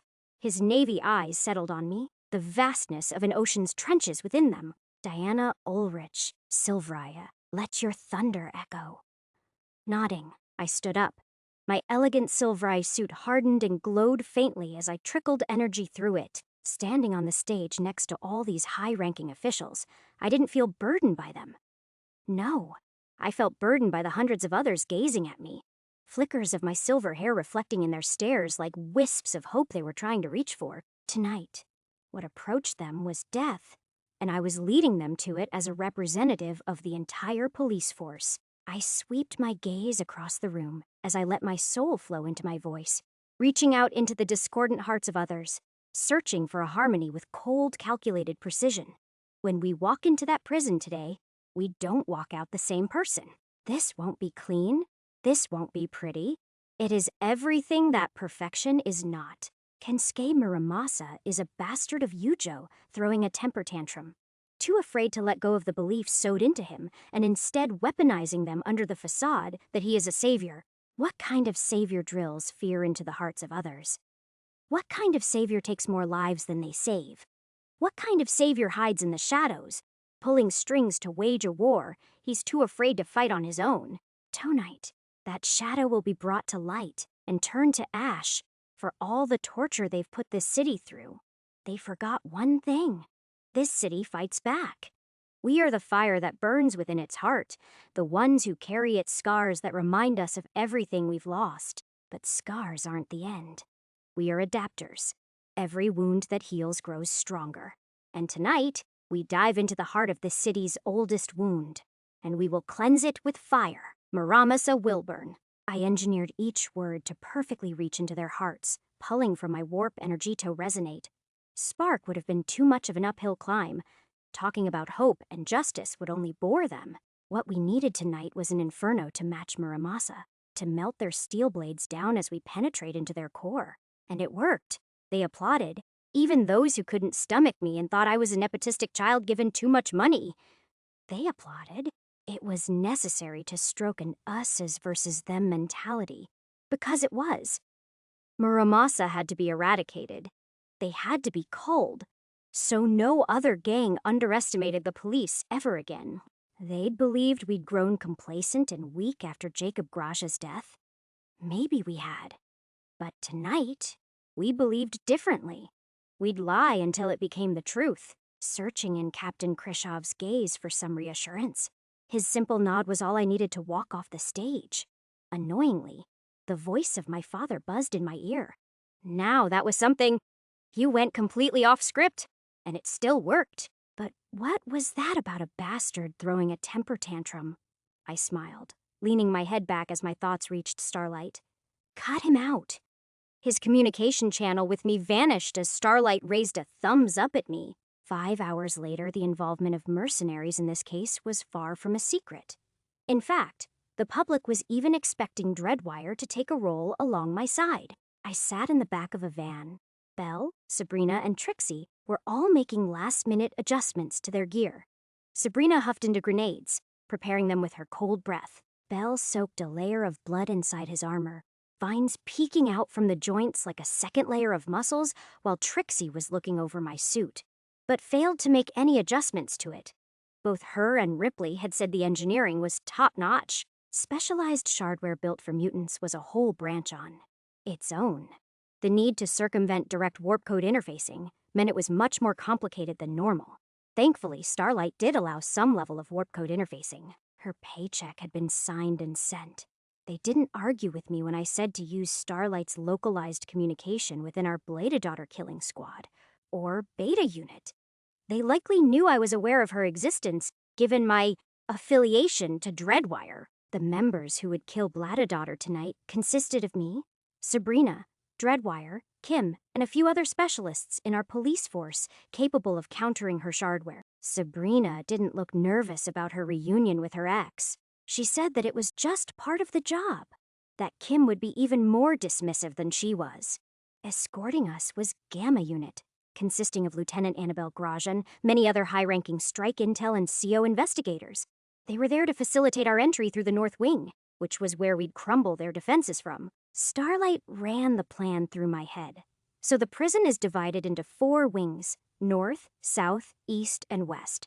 Much of the prison's administrative faculty is run from the North Wing, where we'll infiltrate from. Our first goal is to breach the warden's office, which we suspect to be highly guarded, potentially by a prince or princess, since it runs much of the central systems of the prison. Upon connecting to the warden's office, Mirage will be able to determine exact locations of many other key targets. Starting Phase 2, where an assault team will break into the prison, while specialized elimination units will hurry over to their assigned targets as we slowly push deeper towards our targets. Our job is to deploy directly towards the Bladed Daughter, should she be here tonight, or else secure the implants and eliminate whoever is guarding them, should we eliminate the Bladed Daughter and secure the implants. Assigned members of our team will be directed to aid in the elimination of the Bladafather. Phase 0.5, according to Starlight, was being handled by Ripley right about now. It was securing a perimeter around the prison, which required exact reconnaissance of any and all Muramasa hiding nearby in buildings waiting for ambush. We could be pincered. Our backline and frontline were in threat of being dissolved simultaneously. As Dreadwire, Ripley had been scanning and zipping around the surrounding area of the prison, tracking down all Muramasa groups and relaying their information to us. I was told a specialized strike team would handle them before we got anywhere near. I was later told they didn't even need to be used. All that remained were corpses riddled with bullet holes and dismembered limbs. Ripley had been thorough. That much was clear when we began establishing a communications base within a nearby hospital that was to become our on-range command center. Dreadwire stood at the top of the building, overlooking it towards the massive complex, where black and white flags streamed down with flickering light. Corpses hung from nooses to stroke our rage. He stood at the very edge of the rooftop. Faint blood dried on his hands. The 6 bands of his mask turned towards me as he nudged his head to the pile of weapons and explosives he'd stolen. I assume your kind would want these. Annabelle Grage was already there with him, her stern gaze turning to me for a moment before speaking to him. I'd appreciate if you didn't call us your kind. Now be quick, Dreadwire. You disobeyed orders and now they know you're with us. They do, he said dryly. Now, chaos will be sowed within them. Why exactly is that? I felt a contained ripple of warp energy build inside Annabelle. Dreadwire pointed towards the holographic flags banistered over the prison, a purple glow sinking inside his golden visors. At once, each flag dissolved away as a corruptive violet spark changed their images. No longer was it a fearsome white dragon amidst an ashen sky, but instead, a scribbled noodly dragon performing fellatio on a stick figure drawing with Captain Khrushchev's face drawn on it. A low chuckle emitted from Dreadwire, as the rest of us were simply too stunned to know what to say to that. Twilight's Creative, Chapter 210, Chapter 74, Extermination, The Angel and the Spider, the 19th of December, 6:33 a.m. Dreadwire, the Morning Light was inconvenient for further instigation. Although I had culled many of their forces, lurking around with Mirage's aid, that would not stop Muramasa from simply sending in more men externally. As our various operation centers grew and coordinated into a network for the assault, several ended up understaffed from what Diana was telling me. Still, a great majority of the strength was located here in this hospital, remained unimpeded. Those losses of mere officers would not change the tides of this war. I stood quiet by Diana's aid, many eyes trepidatiously meeting mine. I could read into their fear and apprehension so easily, their wary caution about me being here. Topaz, on the other hand, went by unnoticed. Quartz was even more obvious as he became an ache to their perception, whereas Mirage remained hidden nearby. She dispatched her mind directly through the net, observing the outer structures of the prison's net architecture, while Twilight would work from my head to strike from the inside. Muramasa was not the only one planning a pincer attack. We'd already managed some vandalism through piercing the frames of those I'd killed.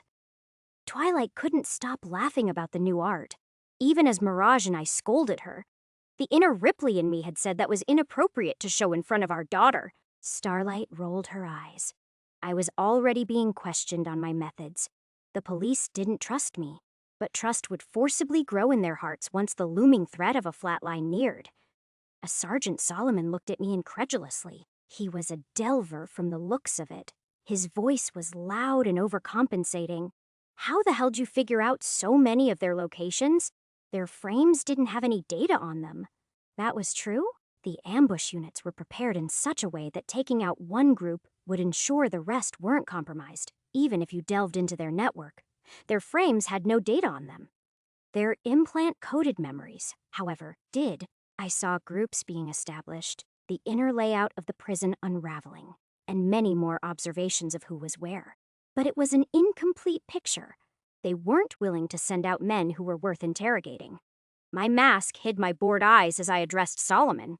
I have eyes where I need them. So you've got inside intel on Masa. This critique came from Staff Sergeant Brinks of the Intelligence Department. Her mutations manifested in completely white eyes. "How about you tell us how much they paid you?" She was sharp, her instincts cleaving into my shadow tendency. "It is not them who paid us, but rather, I have made dealings with specific individuals to make certain endeavors today less inconvenient. Rest assured, it is nothing that will directly harm your units." Mirage had told me one key thing, not to lie. There were adapters here who could detect falsehood, whether psionically or an accurate reading of physical measurements. Be corporate, is what she said. Bladadaughter was making things easier for my life to remain sustained, but we made no bargain in regards to the police's safety. I hated this. They were adamant to ask more, but Diana stood in their path. "Hey, let's keep on topic. We need to create an entryway." Twilight poured from my head into a drone near us, flashing a hologram atop the other visual diagrams layered in front of us.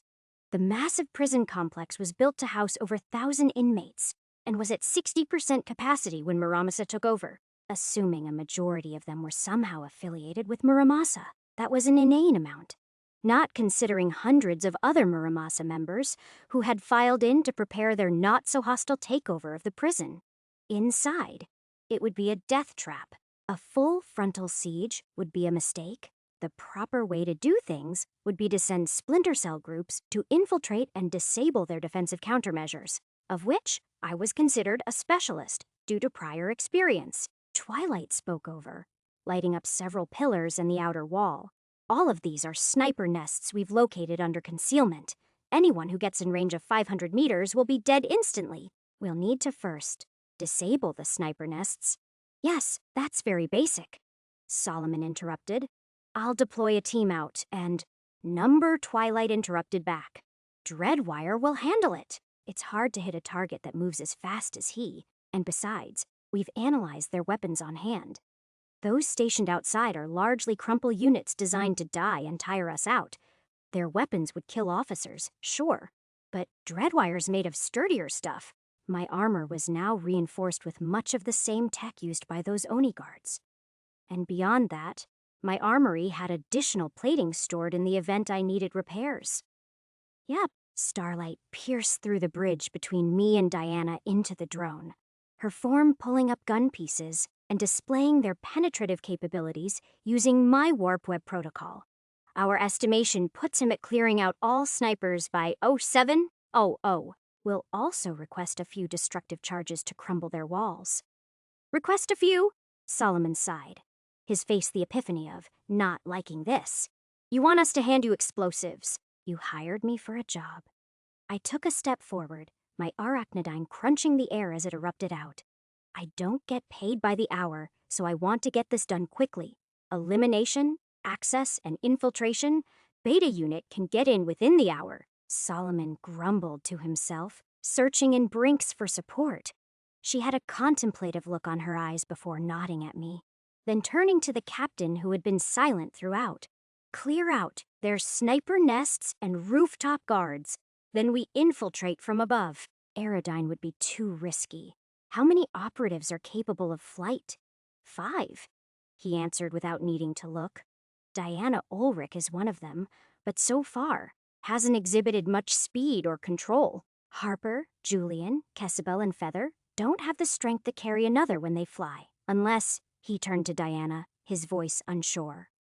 "Do you know when she gets here?" "I've been told she's on her way." Diana didn't look happy about whoever they were talking about. Apparently, she's having certain complications. Is her flight impacted? Annabelle Grage asked, to which Diana shrugged. I planted my gaze on them. "Who are you referring to?" I never expected a police operation with barricaded streets and shouting officers to halt at the arrival of a limousine. Out stepped a woman in sunglasses, wearing a thick mobile assisting exoskeleton that supported her back and legs as several more men came alongside her, clad in thick armor and carrying briefcases. The woman, she was one you would have seen everywhere a decade ago, before she even got picked up by Neocore. Her face was perfect for the cameras, her body showcased in many action holo movies as the epitome of female strength, and her stoic face was akin to the toughened characters she played. Alicia Nori, Archangel. a Tier 3 Silver Neocore Enforcer, and she was working within our unit, and supposedly the only one here capable of matching my aerial mobility. I suppressed my bitter laugh. Aerial mobility? She barely even had ground mobility. A thick exoskeletal frame supported every step of hers. As she entered, she waved friendly introductions to the rest of the working police members who either ignored her or were too awestruck by her appearance. There was no in-between. Approaching the command room, she paused as she looked up at me, caramel eyes poking from under her glasses as a smile curved on her lips. "Oh, you must be Dreadwire. Now that's an appearance made for the screen."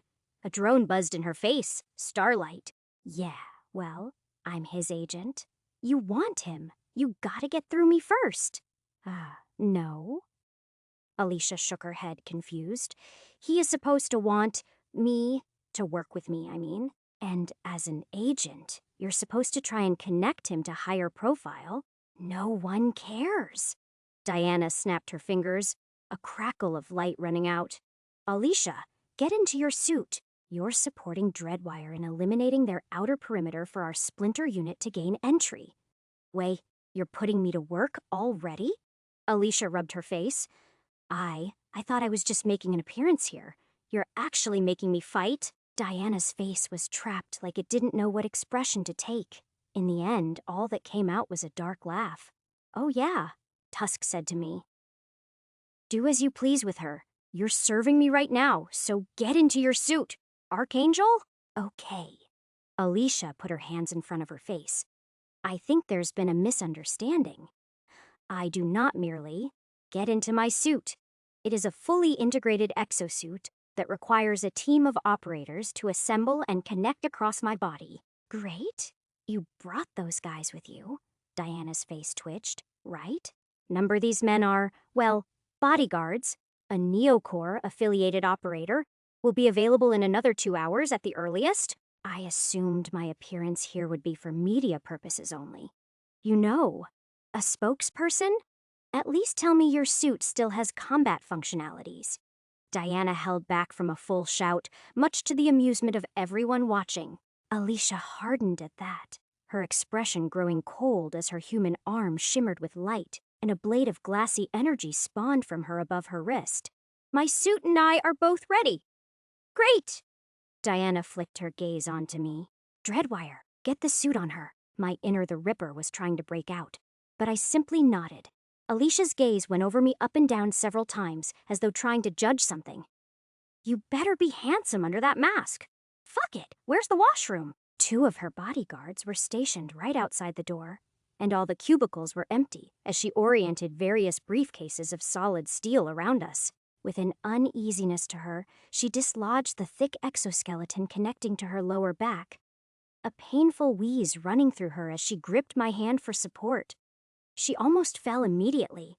Her lower body was completely paralyzed, something thought impossible for Tier 3 adapters. Jaws clenched, she addressed me. "Yeah, blame your Mal for this. Not like I like it either." Wordlessly, I lifted her so she could support herself up by a sink. She tossed a data cube over to me. On it were basic instructions of how to connect her suit to her.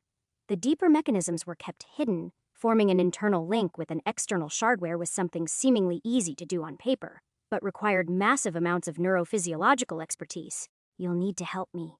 Change out of your clothes. I know." I easily knew the best way to hold her up. My mother suffered from much the same loss of support as I readied her on my arm and helped her take off her shirt. Her skin was perfect and unembellished, but I couldn't help but notice the lack of nipples. "Yeah, I put new ones on if a scene needs them, or a guy." She brushed past it, already knowing what I was thinking. "Just hurry on with it."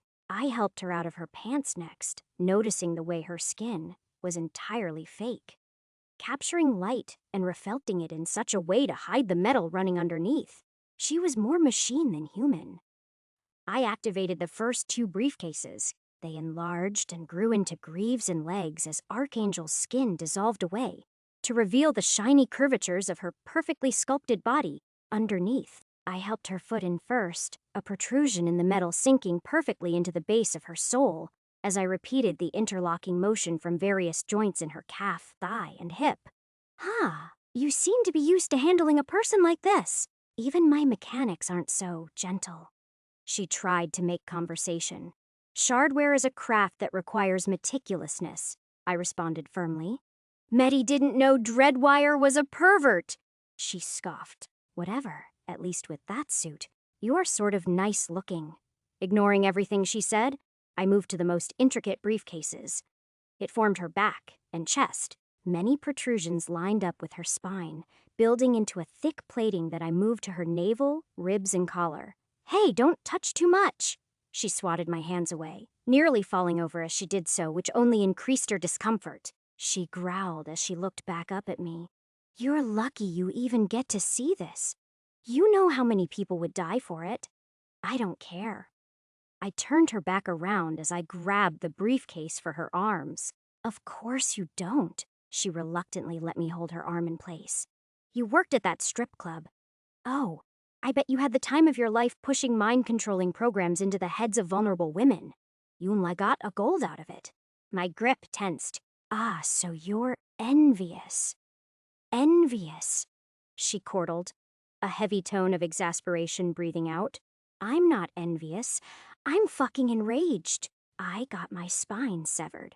And you two get to prance around without a care in the world as you show off implants worth hundreds of millions of Shardine. Diana's basically putting herself in a noose with how many people are trying to pull threads on her, while you piss off every criminal or corporation possible. Meanwhile, my boss is on my ass to either be useful, or he'll send me to an analytics team where I'll be forgotten. You want the truth? The truth is I'm hoping one of you dies today so I can. I'll help. I strapped the metal onto her arm, fine rings forming around each finger. I know a shard operator who will help, if you can keep discretion and have the Shardine to pay. Help with what? She spat out. To make you walk again. I got the second arm piece onto her shoulder, sequentially clicking each segment into place. To make Yorkanj. There was a heavy silence from her, but I remained focused on finishing up the second arm before I grabbed the final suit piece for her head. She sighed, pressing a button on her frame that caused her hair to sink back into her head until the fake skin peeled off to expose a large input at the back of her head. I attached the first part of the helmet into it, before pulling various pieces to connect to her temples and cranium. Finally, her eyes, human and caramel, spiraled inwards as metal to create the final inlets. They were hollow and black, devoid of life or meaning until I fastened her mask onto her, two spear-like segments drilling into her eyes to become one system. As the blue lights of her visor came to life, she spoke with a voice both steel and soft. You're serious? The real question is, are you desperate enough? I said, not giving her a chance to speak before I gripped and tossed the last briefcase at her. She caught it without even looking, not from the handle, but the hilt. The block of metal quickly grew and shifted into a mesmerizing spear that had particles of energy floating around it. My gaze focused on it, letting her know the price of my support. Archangel took a step. It was slow and uneven, until her back whirred and azure wings formed from light and floating metal to guide her movement. The armor seemed to come to life as she made her decision. Nodding, systemic pulses rippled beneath the steel as if it were almost organic with silver blood. With neocore engineering, who knows? It might be. All I cared about was that one day, I'd take it for myself. As Archangel connected to our systems, I had to admit surprise as to how quickly the police were maneuvering their men around.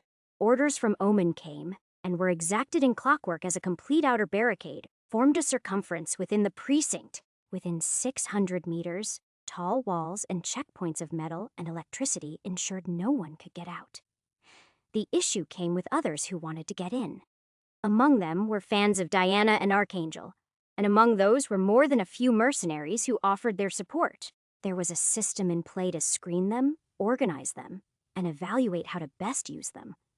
The police wouldn't say no to more bodies, but they had to be careful as to not get double-crossed. One man coordinated all of this information, from Muramasa's inner activity, to police organization, to outer media and civilian happenings.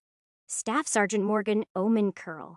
I hadn't seen him, but I was told he was inside this building, likely hidden due to the prior assassination attempt made on him. Archangel stood by my side in the morning light. Diana, Special Investigator Kim Leung, and several more special investigators stood on standby as soon as Archangel and I cleared entry. We were to transport them one by one onto a secured prison rooftop. Starlight, what's the status on the prison's defensive perimeter? All right, from what I see about the prison's defense systems, even your invisibility won't be the most useful. They've got some weird high-tech field capable of scanning everyone's position constantly. But if we could get our hands on it, then sorry, I'm getting ahead of myself. 15 sniper nests. You'll be directly eliminating them while Archangel supports as you prepare the explosives. Archangel rubbed her head. She was seeing Starlight too. I told her to keep away from synchronization right now. Starlight was still able to tire out even as an AI. We needed her most for Bladadaughter. Annabelle Grosh got off from talking to one sergeant. I heard snippets about them arguing about her direct involvement in entering the prison. The lieutenant argued her voice was better heard on their enemies than them. She gave a stern but respectable look to both me and Archangel, giving us the go-ahead. Commence with Phase 1. Archangel shot into the sky with a pulse of light, her body gracefully curving up and towards the prison as my arachnidine reeled me across buildings. I saw a sniper form from the various segments of her suit. Her covering fire would be instrumental to keep me from getting overwhelmed. As I built momentum, I soared higher from each thread of my livewire contracting, and like a clap of thunder, they snapped back as I flew high above the prison walls. An alert immediately sounded out. Dozens of scattered groups around the walls, turning their weapons on me and beginning to fire, as though the air was solid. I kicked off it with a thick pulse of kinetic force, my claws digging into the steel of one sniper nest as they tightened and curved me onto its walls. I perched right underneath the sniper, a claw tip sinking into his neck that retracted to toss him all the way down to the ground. As I heard a blood splatter from them, the first explosive charge was placed. More bullets came to fire on me, large turrets peeling off the sides of the walls. Archangel's shot came true, a bright lance of blue burning a hole through the turret, and a second shot clearing my back. Like an assembly line, we moved to the next sniper nest. Diana Starlight provided me with a visual feed from Archangel's aerial view. I hated to admit it, but she might be a better shot than me. She flicked and calculated her Neocore Gungnir rifle expertly, each shot exactly clearing the turrets off Ripley. Except, he had to deal with more than just turrets. He'd certainly drawn their attention. And if it wasn't for his ability to outmaneuver them across the walls and scaffolding, he'd have been overwhelmed instantly. Archangel was taking good and precise shots, but she hadn't shot any person yet. It got to the point that Ripley exposed the blades of his arachnidine, skittering underneath one concrete nest and using pure strength of shardware to obliterate a chunk of it off. As he launched off, a bullet went out and detonated the charge. The explosion so precisely calculated that concrete boulders and half of the tower collapsed onto the Muramasa guards. From then, he only got more aggressive. Even in broad daylight, it was difficult keeping track of him. His shadowy body skirted around and curved like an impossible piece of darkness come to life. Any moment where a guard was near him ended with a limb lost or a bullet in their head, one by one. Sniper towers fell and crumbled onto those beneath them, and he wasn't slowing down. In fact, he was only getting faster. In less than 10 minutes, half of them were cleared, and Muramasa had no idea what to do as they tried chasing him down on foot, only to begin bunkering within the prison buildings as shots from both him and Archangel rained down on them like the clouds were wielding guns. Someone on my side said they were falling back to prevent extra casualties. Had Ripley become that type of person? The one you couldn't stand your ground against and fight? Now, when he came knocking, you had to hide. Chapter 2011, Chapter 75, Extermination. Phase 1 details about Units Beta and Gamma. Beta Unit. Purpose: elimination of Bladadaughter primary infiltration team members. Gamma Unit. Purpose: secondary infiltration team Ein Command team members. The 19th of December, 8:24 a.m. Diana, As Ripley finished up dealing with the final tower, I kept a good eye on the thick drone he'd brought here with him. It was ridiculously heavy, about as long as he was and wide as a torso. He said it was a mobile armory of sorts and filled with replacement parts, tools, and a few grenade launchers and miniguns. He was really getting into using drones now. I couldn't fault him for wielding machines to fight for him. Founders knew everyone here watching the feed of him, dismantling their outer perimeter, while we stayed safe had relieved us. But not for long. Ripley received a message to clear off a roof for us to land on, and he took action immediately. Using his claws, he sent Livewire grappling around multiple turrets as Muramasa shot from all sides. He was motion incarnate. Every piece of his body evaded and attacked at the same time. Somehow, even more fluid than back when we investigated the Syntech meat lab. He tangled a web around the turrets with his hands. Then something strange happened. They stopped firing at him and began firing back at Muramasa. You're kidding me? The sergeant looked pale. How the hell did he break through the countermeasures so easily? He has Mirage with him and her personas. Sergeant Brinks tried to reason, but even she looked concerned from the ease in which Ripley took control of the prison's systems. Archangel landed with a cloud of dust rising from the impact, looking a bit unsure as she stared at everyone and thought about who to choose. I can take 2 of you. Kim walked up, easily gripping Archangel's shoulder as another man named Ahmed Kohli hesitantly took the other side. They sped off into the air and reached the infiltration zone around 2 minutes later. They took charge of holding position while Ripley came swinging back. Dreadwire landed on the ledge of the building, blood and grit dripping off him. His armor was riddled with signs of impact and bullet fire, but otherwise stable. 3 of you in my armory. 3 of us? Sabrina questioned, her gaze trapped on him with a measure of excitement. Without saying a thing, one of his lower arachne limbs pinched the back of her suit and lifted her up. The other grabbed his armory and secured it while his arms were free. I walked up, getting into position alongside a special investigator, Rackfeld. As we swung by, I noticed how much slower it was thanks to the added weight, but Ripley maneuvered us with ease despite it. Wind blowing, Rackfeld remained decidedly silent while Sabrina let out an excited scream as the wind rushed past us. Ooh, this is kind of fun. Yeah, it is admittedly, I said in a whisper, to which Rackfeld gave me a discerning look.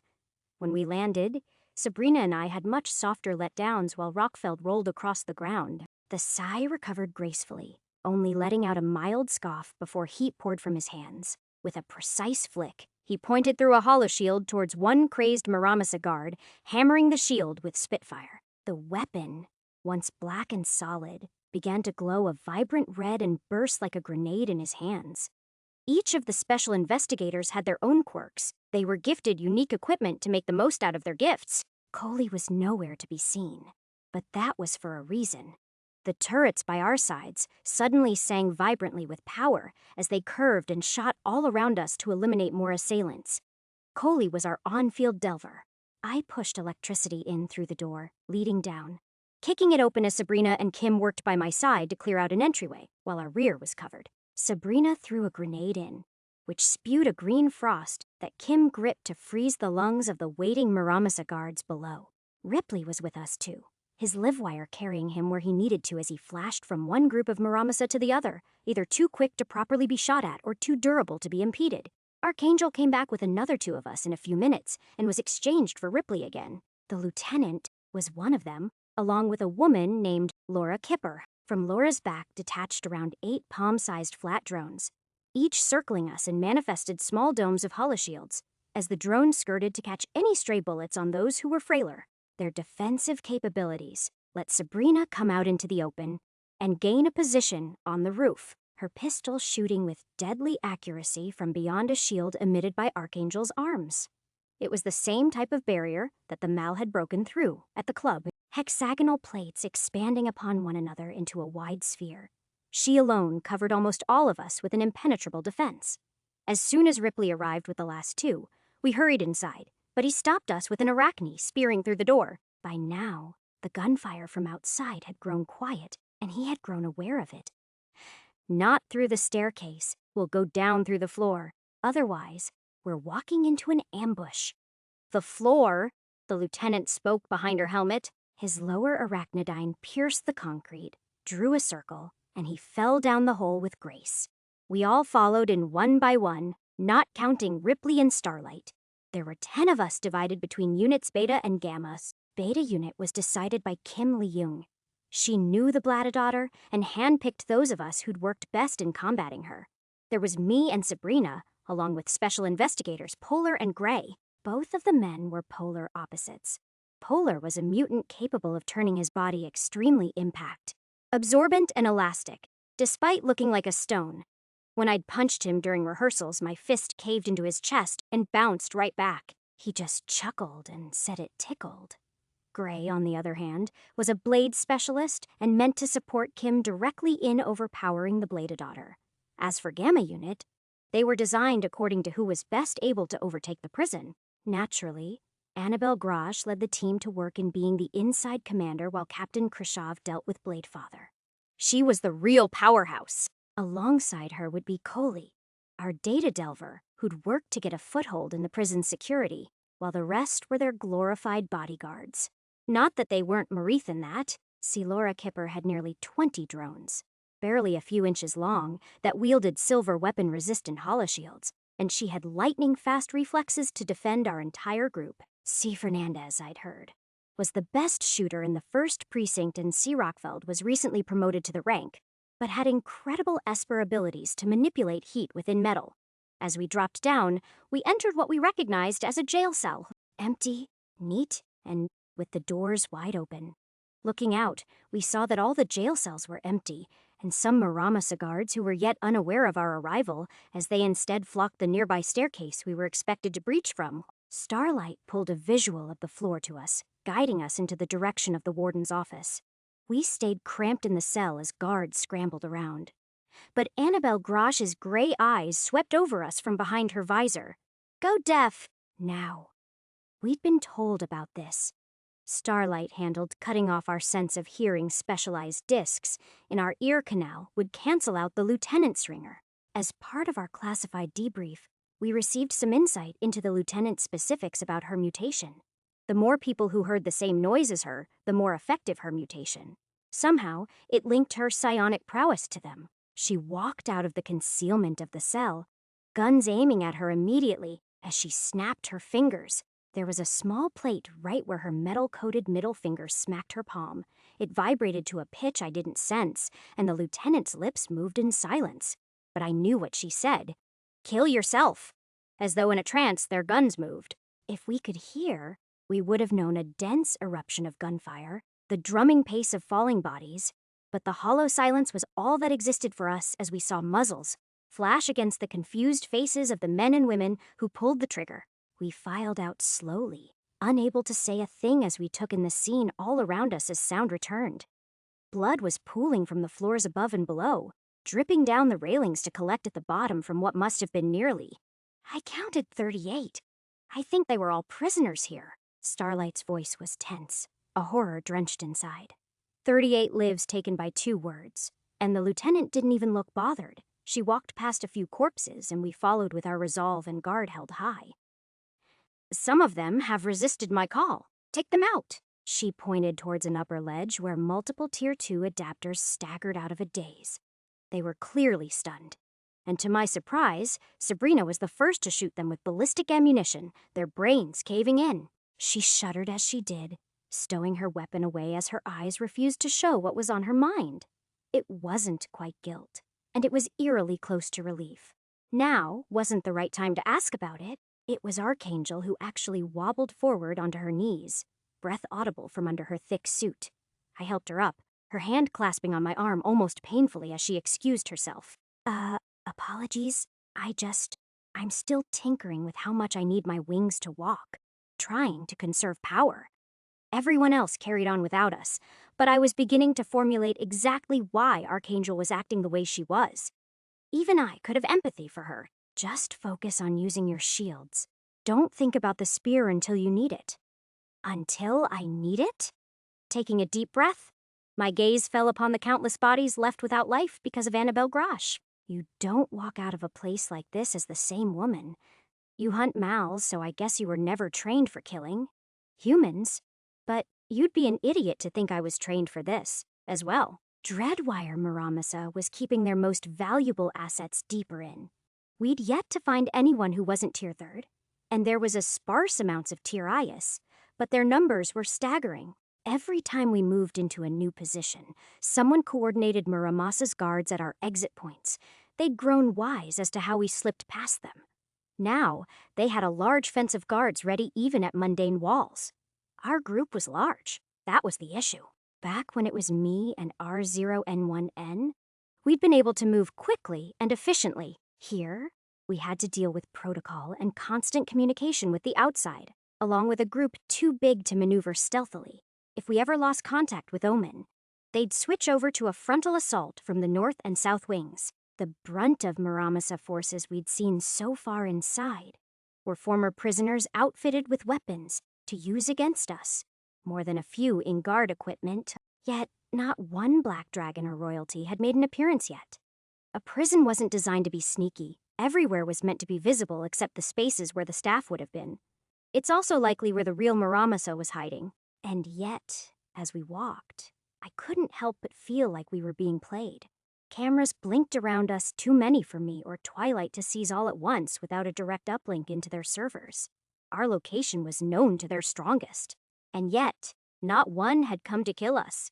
Not even as we baited them with a lieutenant. Her direct infiltration here wasn't too much of a surprise.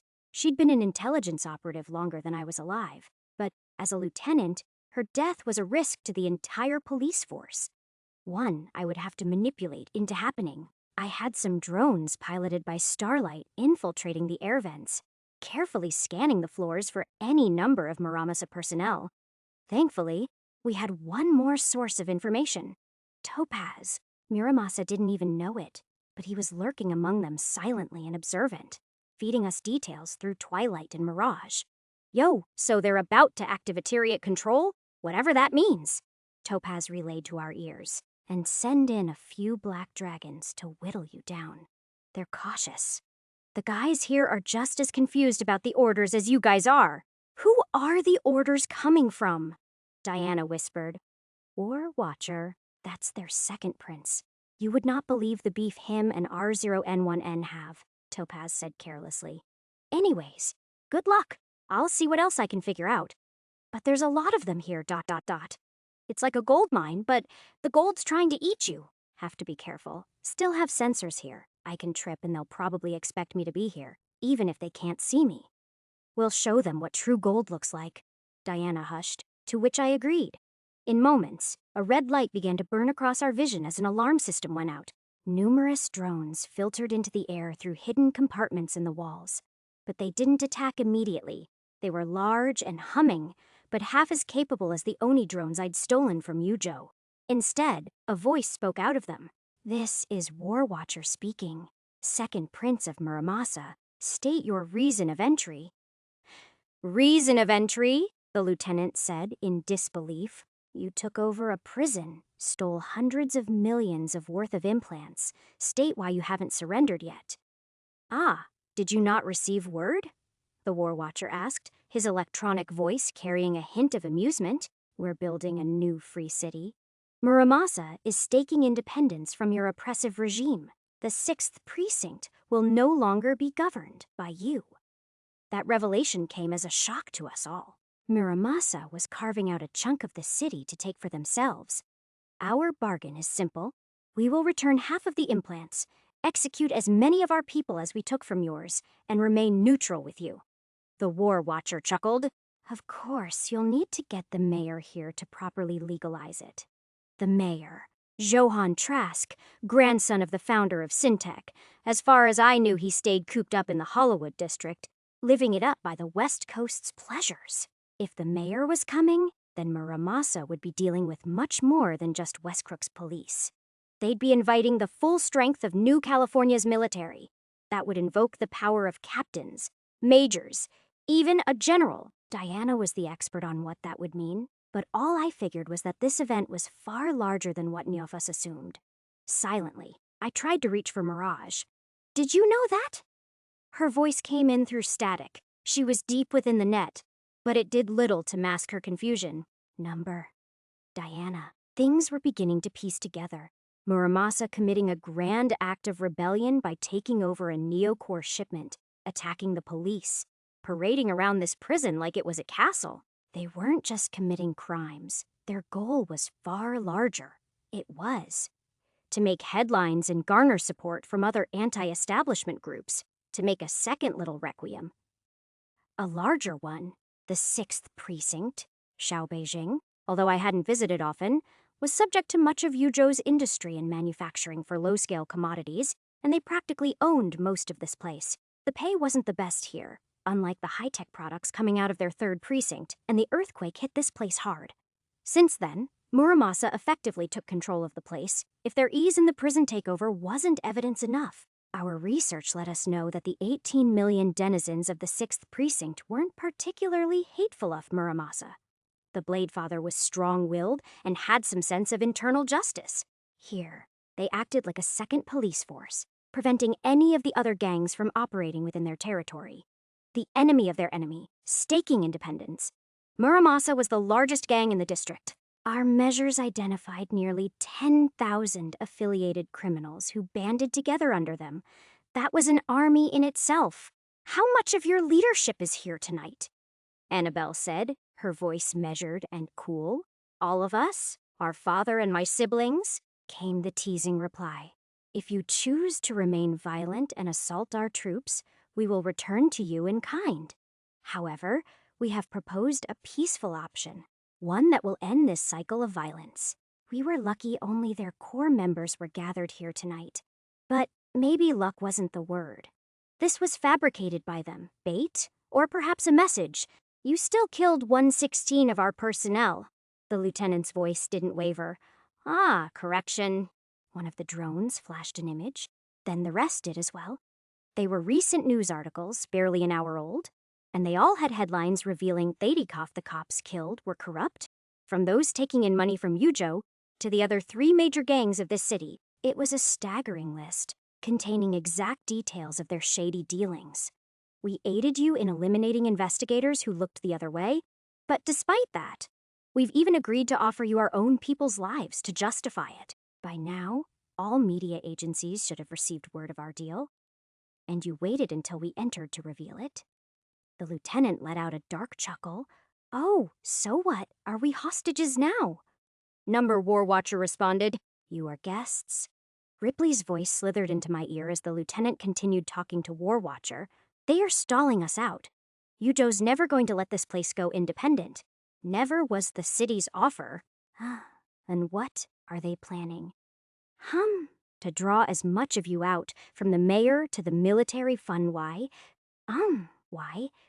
Why to show strength? To assassinate some high-profile people? I don't know exactly, but if I had to guess, she's involved. I was beginning to fear the same. Nis Himiko? Dreadwire. Another party involved themselves into this mess of an operation. I was beginning to lose count as to how many fingers were tangling these threads. If anyone could ease Muramasa into taking over Yuzhou territory, it was the AI that had been lurking in the city's shadows for the company. That was Mirage's guess, that the mysterious backer behind War Watcher wasn't Skeleton or Soul Killer, but Himiko. She was sowing seeds of chaos within this city, all to further her own plan, which was utterly unknown. I thought the Uncaged had irregular motives, but Himiko was another being entirely. At her core, she was self-serving, neither on the side of humanity or the Mal, neither on the Uncaged side or even her own company. Did the founder of Yuzhou know what was happening? Worse, was this some scheme of his? Muramasa, if they were to take over the 6th precinct, would serve as the perfect excuse for Yuzhou to mobilize more troops here before the swarm could begin. It would give them a reason to take control and have sway over our government, either forcibly or coercively. At the same time, it could also be a sign of weakness that Syntech would take advantage of. They might show themselves as the stronger corporation, not being overtaken by criminals, and pull the government over to their side. Knowing the mayor, that was likely. Or were both truths simultaneously working with each other? The fact was, should Muramasa be given a stake of land and independence, it would allow one corporation permission to grow more aggressive in their operations here, and another would be seen as stable and powerful. They would both gain from this. The only ones losing would be this city. Muramasa had to have known they were sacrificial pawns, and as far as I knew, were anti-Yujo, or at least the Blade Father was. Who was to say what his children thought, or who they had sold their allegiances to? Where's the Blade Father's stance on this? The lieutenant clicked her tongue. She was the only one in direct contact with Staff Sergeant Morgan, Omen Carell, and relaying all of this to him. They didn't want Starlight or her mother being able to reach him. The drone stayed quiet for a moment before speaking. He's in secluded meditation within the isolation chambers of the prison. Trust that his word is extended through us. The lieutenant's voice pierced through the Neuralink. Everyone was ready, even without her command. Engage. We will verify the location for Alpha Unit. The Blade Father, a man was seated within a storm of holograms designed to break the minds of prisoners most deranged and terrible. They worked their way within the Blade Father's mind to break him. This was a torture method, plain and simple. Centuries of scientific analysis of the human mind condensed into a single room developed to shred your brain and unfold it for all to see. His own children were subjecting him to it. Sounds, light, touch, smell, even taste and senses beyond them wormed through his mind. Chaos materialized and worked its way like centipedes with scalpels for legs, surgically dissecting his psyche with wild, yet paradoxically calculative chewing. He didn't even notice them. Instead, his focus was entirely on the red-eyed metallic skull, who was trying not to break. Skeleton might be strong, but he was human. The Blade Father was not. Mikhail! The old man's voice slid out like serpent upon a blind rat. I have come to an epiphany as of late that my dream will never come true.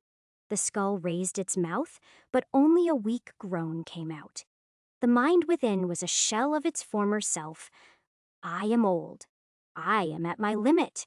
My family recognizes this. It's just as your former master warned me of. A scrawny hand reached out towards the skull, so thin you could make out the bones and tendons underneath the pale and sickly skin. Yet, they will never claim me weak. Instead, my children intend to use me today. Andy have let them. Do you want to know why? Why? Even from the Chaos Skeleton had a yearning to know why the Blade Father would let this happen to himself. Because I suffered from hubris, and I believe in dutiful punishment, came the calm reply. For Ronins like us with no master, we claim to have freedom to act as we wish, and the price is to suffer from the consequences of doing so. I sought family for where Yujo had stolen it from me. I sought justice. I sought to end the tyranny of that corporation. In doing so, I cast aside all that tethered me to my reasoning. I raised weapons instead of children. But clearly, they see me as Sonia's well instead of a father. How ironic. He took a deep breath before continuing. In this life, I only have regrets. Perhaps I can do one last thing to ease my conscience. Regrets are foolish, Kensuk. The skull wheezed. You are the strongest of them. I am. The Blade Father knew that. As fact, I have been at this tier longer than many of the others have lived. I have witnessed the rise and fall of legends, harvested them for my own arsenal. But it is when I am old, and my children are scheming that the Titans began their plot. If I had been as I was long ago, then perhaps I could have changed something. Instead, my body grew weary as my mind grew wise. That's because you persist from nourishing yourself.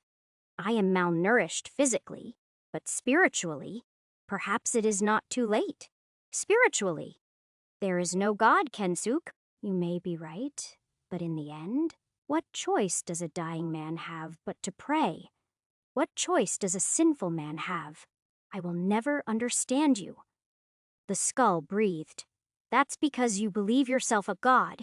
The old man's hand tenderly touched the metal of the skull. Worse, you believe the founders to be gods themselves and covet their position. Is it not their power that shapes the world? Skeleton gripped onto the fleeting remnants of his sense of self. Is it wrong to believe I would shape it better? what shapes the world is not their power. Instead, what shapes this world is their humanity. You and the founders are cut from the same cloth in that regard, the Bladderfather murmured. Ha! Humanity! I suppose greed is very human. Skeleton didn't argue his sins, not when they would bear a virtue to span centuries. Does it matter? Suffering and the spread of its benefits? One could argue their cause and effect, their cyclical nature for a millennia, even be a part of it. As I am, as you are, as this city is. Yet you're intending to cause more. Skeleton was reaching his limit. How many will you kill today? As many as it takes to open their eyes. The Bladderfather's nails took a feather-light touch on the skeleton's head. As many as it takes to reveal them to the madness of your group's schemes. As many as it takes to educate my children. Come for my body if you seek. But even my corpse has the strength to kill you. Mikhail, I pray my daughter does to your real body what I will do today to so many others. With the release of a single breath and barely a flicker of movement from the Bladderfather's fingers, the skull parted into two halves, each light from their orbital cavities fading away. Thus, another iteration of skeleton died. It was a shame that this drone would not share its memories with the main body. But perhaps it would have changed nothing. Skeleton was stubborn, but so alike, and once the student of a man deserving respect, and that was why the Bladderfather had foolishly agreed to marry his first princess over to him just a decade ago. He had been so different, so sentimental and confident in his strength. He believed the swarm to be something to control until he saw the ways others coveted its strength, until he met the sin of the founders, until the truth of his own sins were revealed. No, they had always been out there, in the open, but he blinded himself under duty. The only thing you could do against the swarm was protect those nearest to you. There was no winning or losing, only survival. Holding that paltry belief, the Bladfather rose. His old body hadn't properly fed in decades. Today, he will feast. His first meal lay in the corner of the room, and its mind had been broken long ago. The original prisoner of this isolation chamber, crimson and white eyes barely registered to the Bladefather as he moved his finger, and a slit tore from the soulless throat. Finally, putting that gold nexus at peace after years of tortured imprisonment, blood swam down the storms of mind-shattering illusions, blending into them as the horrors of his past until they reached his feet. Bending down, the Bladefather slapped a hand into the crimson pool. With a simple tug, the corpse unraveled as bones, blood, and the gold implant itself forged into a blade for him to wield. A red hilt leading to a curved bone-white blade that echoed in the madness of the mind it had once been. Lifting the blade up, he swallowed it, and a new voice began speaking to him, one that was his responsibility to cleanse, one that was his sin. Chapter 2012, Chapter 76, Extermination. Prince of Shadow's ViewTube comments on Muramis's video. Declaration of Independence. The 19th of December, Diana, at the instant of the order. My tension released in a zap of electricity as one drone scorched instantly to a fork of blue energy. Dreadwire was already among them. A spider weaving his web as he caught each one and dragged them to destroy one another. Seakipper's own shielding drones were a lifesaver alongside Archangel, who fired up her shield instantly as a storm of bullet fire crashed down upon us from all sides. Everyone was under duress, but none cracked from the pressure. C. Rackfeld triggered one drone to explode after another with his plasma rifle, commanding the heat to spread like an infection as they fell as molten rain, while Cy Miles Fernandez finally showed off what made him special. Each bullet he shot curved and split apart multiple drones from his assault rifle, but he turned his sights as a new force sprang up. From above us dangled ropes upon which legions of Muramasa guards grappled down as they crowded ahead and behind us, each of them lifting up a firearm that smashed bullets into our shielding. Two of them wore black dragon masks and had a blade by their side. They both dissolved into shadows, and I heard Kim laugh. Oh, so he's the one I've been feeling. A green aura spread around Kim as she dashed forward, augmenting her strength and speed with ectoplasm. Finally, The lieutenant spoke her magic words as she sent an order for us to cancel out our hearing. Kill yourself. These assailants refused her order. They'd likely also erase their sense of hearing, acting entirely on visual sight. The lieutenant clicked her tongue before snapping her finger in a racing sound. And for whatever reason, they all one by one began to stumble in their steps. Even Ripley momentarily faltered in the air, rendering him to receive one good tackle from a drone before his arachnodyne pieced it into two. My bullets, alongside Sabrina's and Kim's, shot through Archangel's shielding and easily expanded that puddle of blood forming beneath us. Just as quickly as Muramasa arrived, they were dead. Our weaponry and skills were superior, but each attack was a drain on our energy. The black dragons disappeared, I said, quickly searching for Kim's gaze since she had a reaction when they first appeared. She nodded, flexing her hand and tightening her fist. Immediately, a man groaned from within the darkness of the hallway we were about to pass through, a second woman trying to claw at her throat.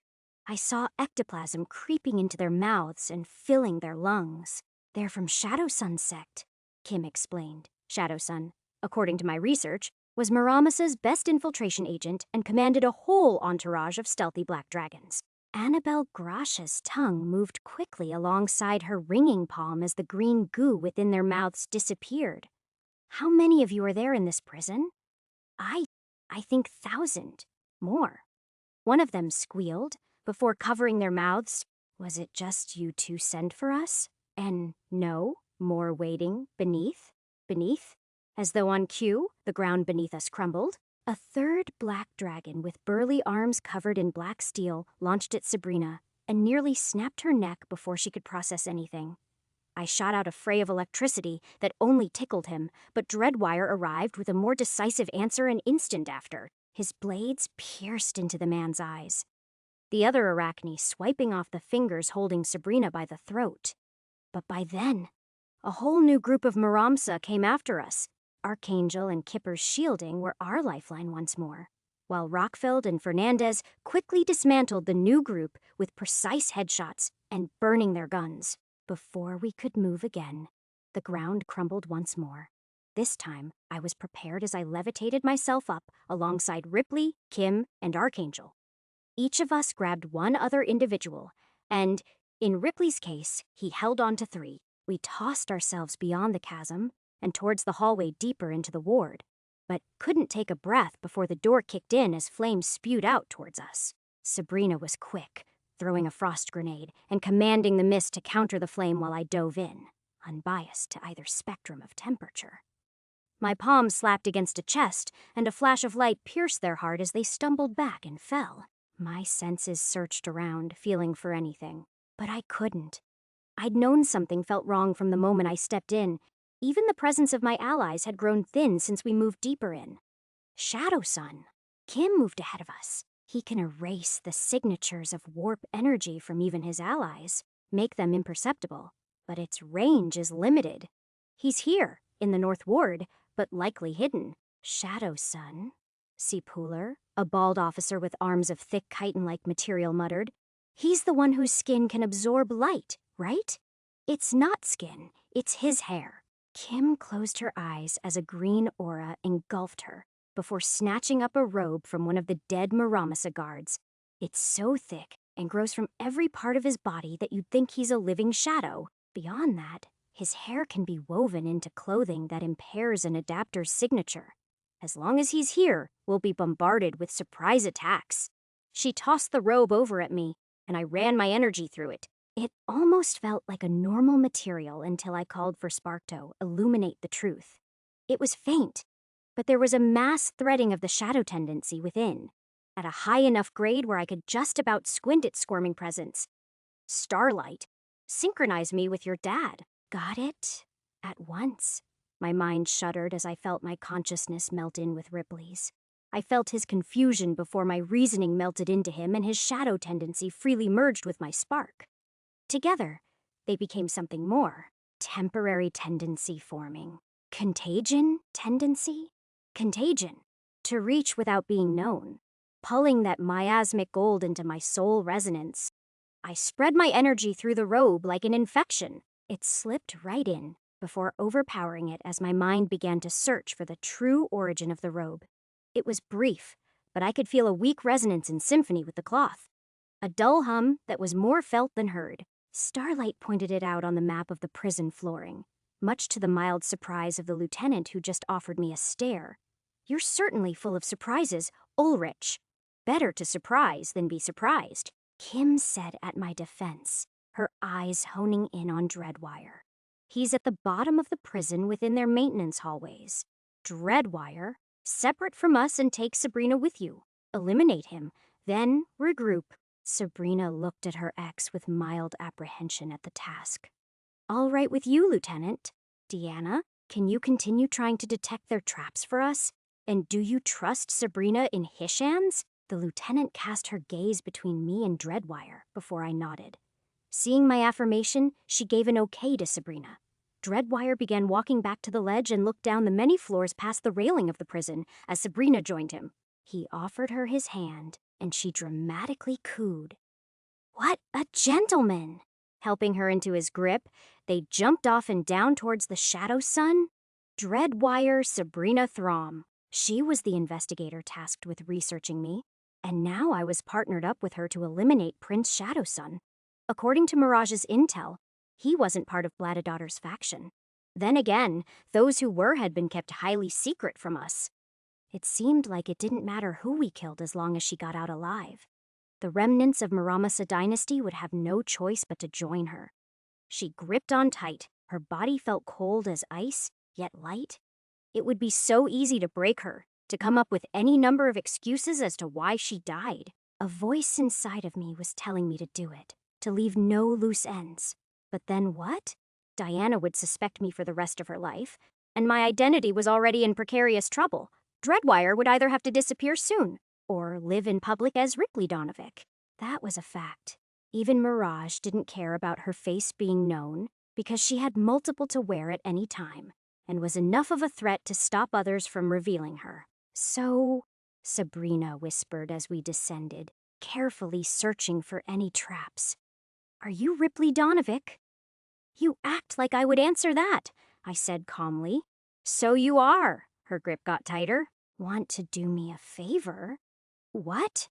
She took a deep breath. "I need an investigator killed?" Now that surprised me from Diana's explanation of Sabrina. She was kind and free-spirited, yet always shied away from killing unless necessary. Today, I had only seen a cold assassin who hid and took lives by draining the heat from their hearts. Who? And what's the pay? As I scanned and cut the floor to delve into the lower catacomb, she wrestled out 10 bronze shards from her pockets and handed them over to me. "This is down payment for Rackfeld's death." The Flame Esper on the lieutenant's squad? Everyone had their personal motives with this operation, it seemed. He killed my brother. That's all you need to know. The rest of the payment, I've left it in my will under my mother as a package she'll be told a man will come to collect. 150,000 Shardine, Sabrina said dryly. "Your will?" "Don't tell Diana, but I don't intend to survive today." Sabrina gave a sad laugh before shrugging. I've thought about it for a while, and it is what I've decided." She looked down at the ground, and I thought she would begin to cry. Instead, she lifted up the rifle in her hands and nodded in the direction of Shadowsun. "Let's go." "Very well." I followed along. It was just a small task in the grand scheme of things. Once the infiltration team readied the major assault groups to act from the north and south, there would be so much chaos that no one would fault a stray bullet full of flesh-eating nanites. And if I could take out the lieutenant at the same time, Mirage said she'd handle that. But the issue was that we still didn't have a clear entry into their systems. Once she could freely spread her titanium within, she'd be free to take control of any police shard adapter to enact her will. Tyr is at least Tyr-Isis in the seconds would require more intensive preparation. And the lieutenant would only surround herself with Tyr-Isis and Ithus until the raid ended and the Bloodfather was dead. We had to choose our moment wisely, towards the end of the operation or amidst the chaos. Otherwise, I would be hunted as both Dreadwire and Ripley. Diana would ensure it. As we sank deeper into the labyrinthine lungs of this place, it became clear that our senses were being subdued. My vision got weaker, and Sabrina's steps got slower as though she couldn't feel anything. She even began sniffing around. Can't smell the blood anymore. As we entered the maintenance tunnels, darkness consumed us. The metal beneath us was rusted and coated with an oily substance. I waxed it over my finger, an algorithm coded by starlight analyzing the chemical composition. It was explosive. Fuck. I grabbed Sabrina as my arachnodyne pulsed into motion. Seconds later, a shadow-like tendril of hair pulled from the darkness, with a lighter sparking out from my hair. Thin grip. Such a simple method. Yet it worked. As soon as it dropped, Sabrina threw one of her grenades and let the icy mist consume the spark before it could ignite with us inside of these metal intestinal death traps. She sighed from relief. Close one. Then we heard an explosion behind us as wind tore to feed it.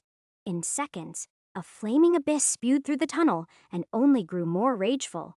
I was ready to drop Sabrina when she did something unexpected. She pushed her hand into the fire, and what was once light and an all-consuming blaze flattened against the broken walls to become a wreckage of ice, metal, and stone. She coughed. As I saw the exertion from her make her skin pale, her right hand was slightly burnt and now had frosted markings over it.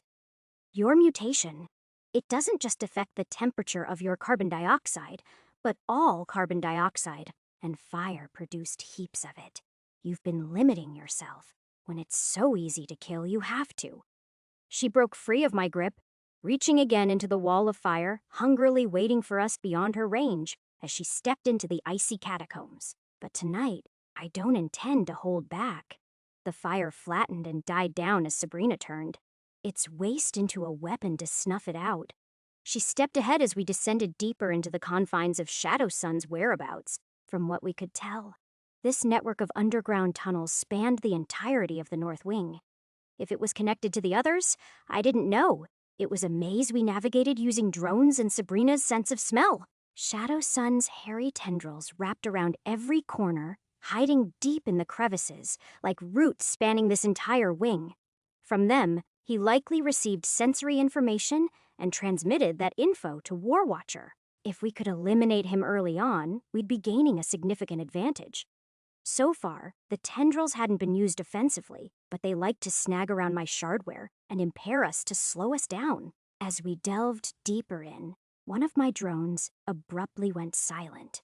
I grimaced, but followed in that direction, hoping whoever killed it was a bug adapter.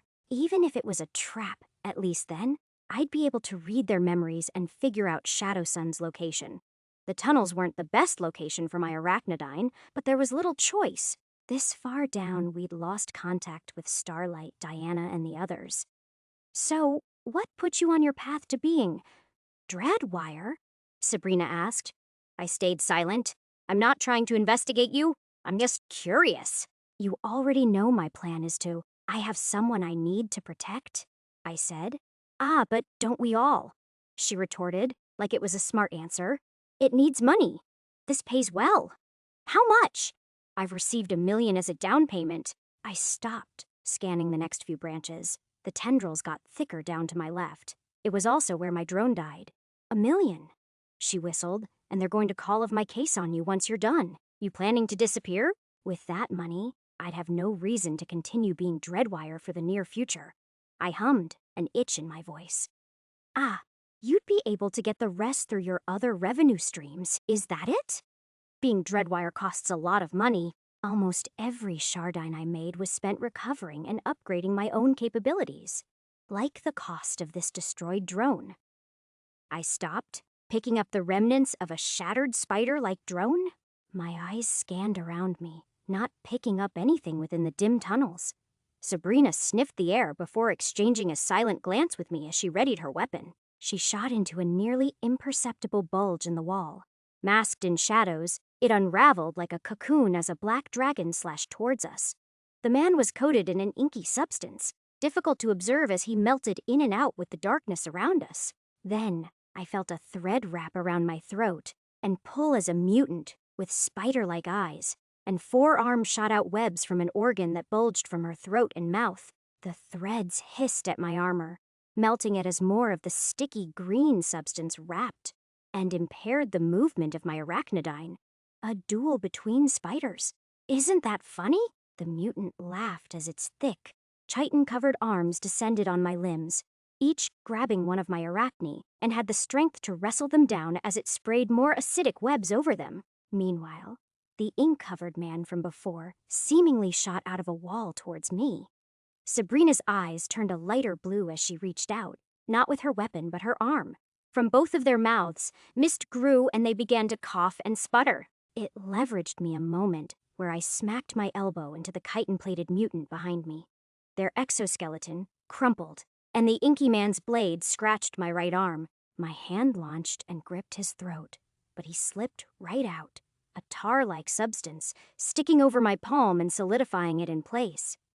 They were impairing my mobility, my greatest advantage. Sabrina shot from her rifle, striking the man who grunted as blood mixed in with the substance he secreted, while the mutant continued wrestling my arachne into submission, threatening to tear it off with the acid, melting its plating down. So I jumped, full strength, with the shriek stone's kinetic burst engaged, and smashed her body into the roof while it only cushioned mine.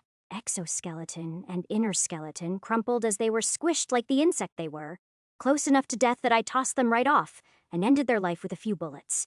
The inky man, on the other hand, was posied to strike Sabrina with his blade, but was stuck standing still. I registered what happened to him as his tar-like substance dripped off his body, veins and arteries a deep purple under his skin. My voice reached for Sabrina. Carbon dioxide dissolves inside blood, so you aren't just limited to the gas. Like I said, it's easy to kill people. Sabrina walked past the man, not even bothering to glance as his implant slithered out of him. It's difficult to do the opposite. I didn't waste the opportunity to steal a sim from both dead dragons. Even mutagen was now a resource I was looking into. Walking forward, the substances of both mutants significantly hindered my body, and it seemed to be according to design. As a man bathed in light appeared ahead of us. His black dragon mask had 3 horns, and the light was a rich bronze that peered from the joints of his shardware. Sabrina took cover behind me as he charged forward, his 2 arms splitting into 3 on both sides with a blade in each hand. Shall we see which of our 6 arms are superior? Number.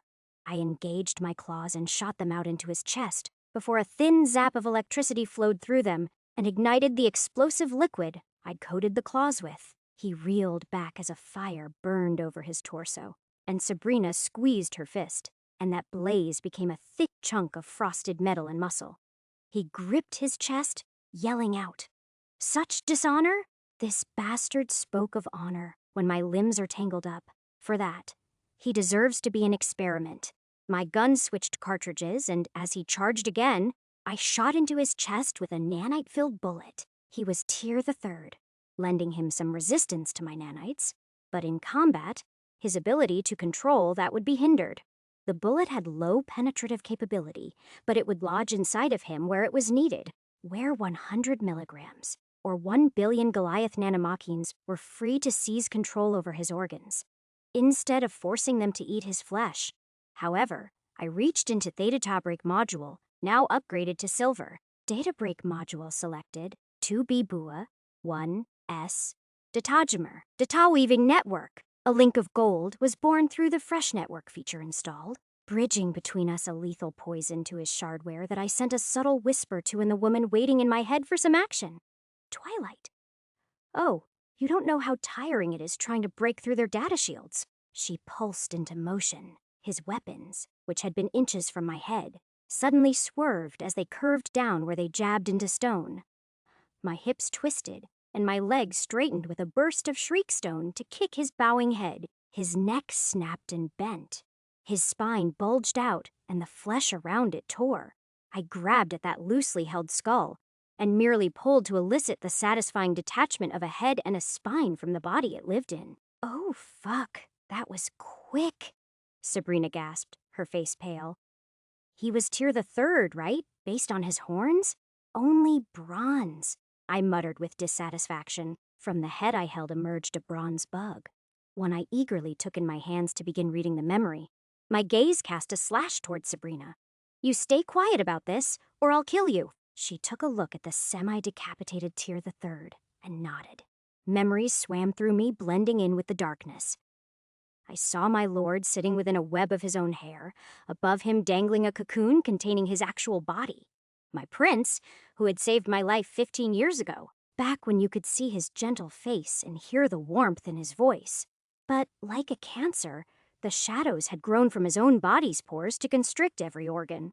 A curse, one that his father had cultivated. We sat in a chamber, my head bowed low to the Prince of Shadows, a mechanical speaker in this avatar's hands. "Sire, I request a duel with Dreadwire. He is fit to match the skill of my 6 mantis arms. I shall prove my worth to you." The Shadow Sun took a look at the remaining dragons who had pledged their allegiance to him. Each of them were discarded for their appearance, too inhuman to ever be accepted by society. The prince's speaker said the thoughts he did not have the organs for. "Hariko, you have nothing to prove. But I must protect you. Dreadwire is tasked to combat my sister. She has been most eager to face off a gold like him and Sylvaye. The last thing I wish is for you to draw the heir of the future Blade Mother." The prince rose a thin tendril to stroke my cheek. It was a tender and soft touch, but "I will protect you. Take among my dragons, too, who will support you. Sire, I wish an honorable duel, and I wish you to come back alive. That is an order from your prince. Serving me is the greatest honor you could have." The Shadow Sun's many tendrils extended towards the other dragons. Some were mutated beyond humanity and took animalistic shapes. Others were so disfigured by their shardware, they'd made metal heavens look like saints. If I fall today, my sister promised to carry on my legacy. But what worth is a legacy without the people who cherish it? The Shadow Sun unraveled from the hair that had formed him, sinking into the ground as the other stewards had a look of acceptance fall upon them as the shadowy threads dangled towards their bodies, hoisting them into the air. I was not fit to serve that purpose. What flesh did I have to sustain him, to keep him from succumbing to the sins of his father? Memories of the long walks and the constant switching of communication channels. As the need arose, until I received word that Cora and Pinion had met Dreadwire, I hurried, only to find their corpses and the masked killer standing unfazed beside a female investigator. A thought came to me: to run. Instead, I was foolish and sought the fight I desired most. As my mantis blades jabbed into the ground, all I could think of was failure to abide by my master's wish. It had been the most difficult of them all, to live as I am. Chapter 213. Chapter 77. Extermination.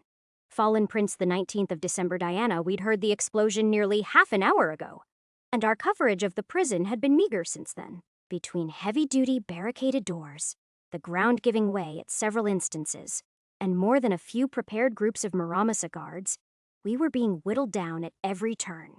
Kim said that the ground giving way was likely a combination of Shadow Sun detecting us and War Watcher triggering explosives that destabilized the concrete under us, even as Syamed Koli disabled the cameras from a nearby security terminal we happened to cross. They still had methods for observing us. Shadow Sun was supremely adept at detecting vibrations through his hair, and used some sort Morse code-based language to communicate between him and his followers, according to Kim, a former Muramasa princess. She allegedly betrayed them shortly after Sabrina infiltrated their organization while undercover. Very little information was available about that event, whether she was apprehended or turned herself in. Sabrina might have been the one who knew best, but she refused to share details about her ex, not even a bit of slander. I respected that. I also sorely hoped that she wasn't getting into too much trouble with Ripley. Dreadwire now. The cords of shadow-like hair were thick, coiling wires that pulsed with a dark energy. Shadow Sun knew we were getting closer, but did not try to deter us. It almost felt like a trap, but my memories of the 6-armed dragon made me reconsider. Shadow Sun was expecting himself to die. Why?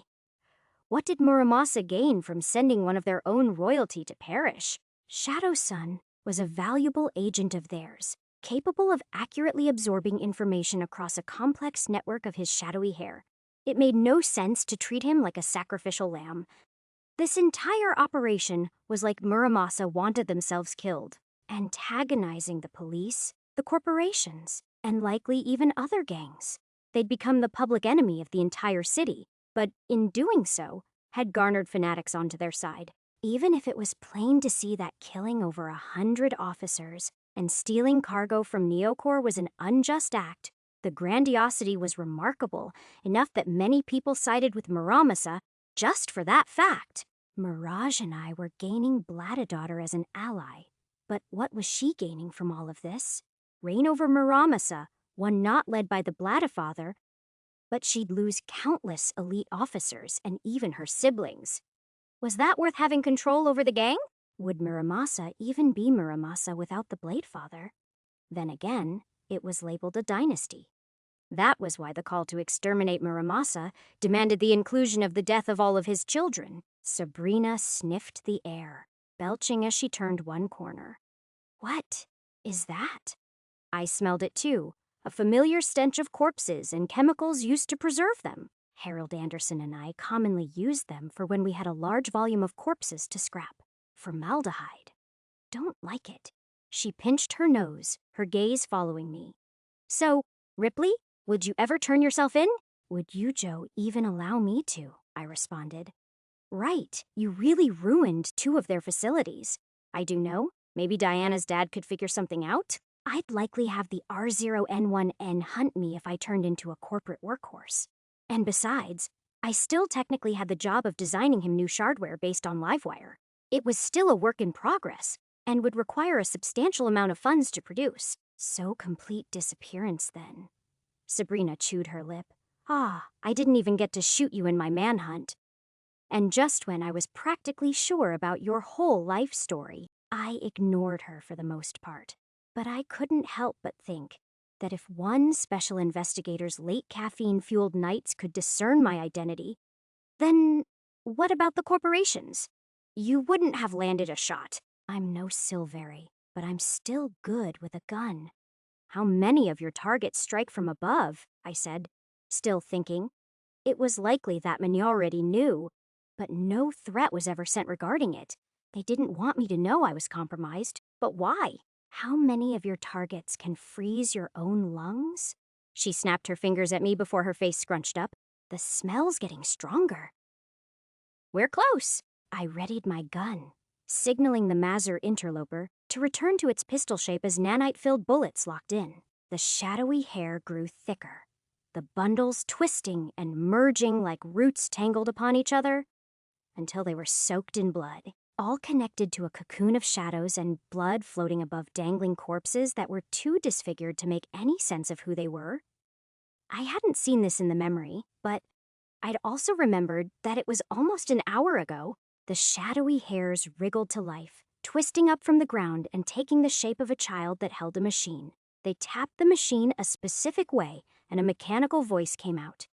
Hello, Dreadwire? Are you here to kill me? We are. My arachnodyne, poised to strike at the heart, tightened. Would you hear me out first before we fight? Shadow Sun's speaker emitted.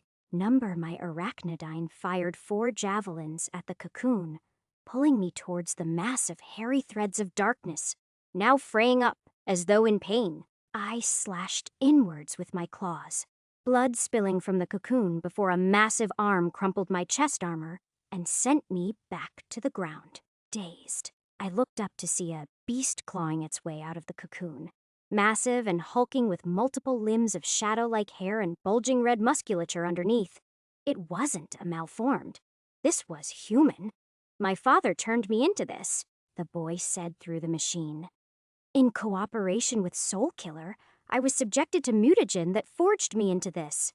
Dreadwire, are we supposed to kill that? Sabrina's eyes were plastered on the still-forming beast of blood and shadows dripping down to the ground.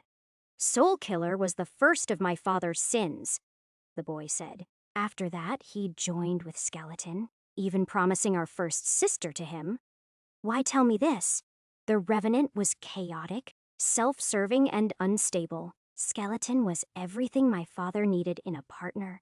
Intellectual, scheming, someone who could grasp the bigger picture, and most importantly, desperate. Ansei. Through that partnership, my father abandoned the Revenant. In return for the betrayal, They corrupted one of my brothers and forced him to commit suicide publicly. The boy pointed to a twitching body dangling in threads. It had chunks of flesh and was in no state to even be alive. The revenant left my brother for the vultures, but an even greater schemer sought his corpse. Skeleton revived my brother as a fractured malware. Do you feel it? I did. The corpse had a weak silver frequency of shrill screams in madness. It was to be our weapon against the revenant, and I was to be the guardian of my deceased brother. Or so, that's what I thought. My father instead commanded me to consume the flesh of my brother, to wield him. This monstrosity is the result of that. Sabrina gripped her head, a feral look in her eyes I didn't understand, not until I noticed the shadowy tendril digging into her ankle. I am, in a certain way, Soul Killer's protege, the boy said, as the shadowy monster took stock of its new body, each limb rippling with power, as various tentacles swam through the air like probing antennae. As a result, I have been locked in here for 3 months, commanded to harness my new form, but the revenant is impeccable. While my mind remains, my body has been lost to me. What you see in front of you is a soul killer that you just awakened because you refused to listen to me.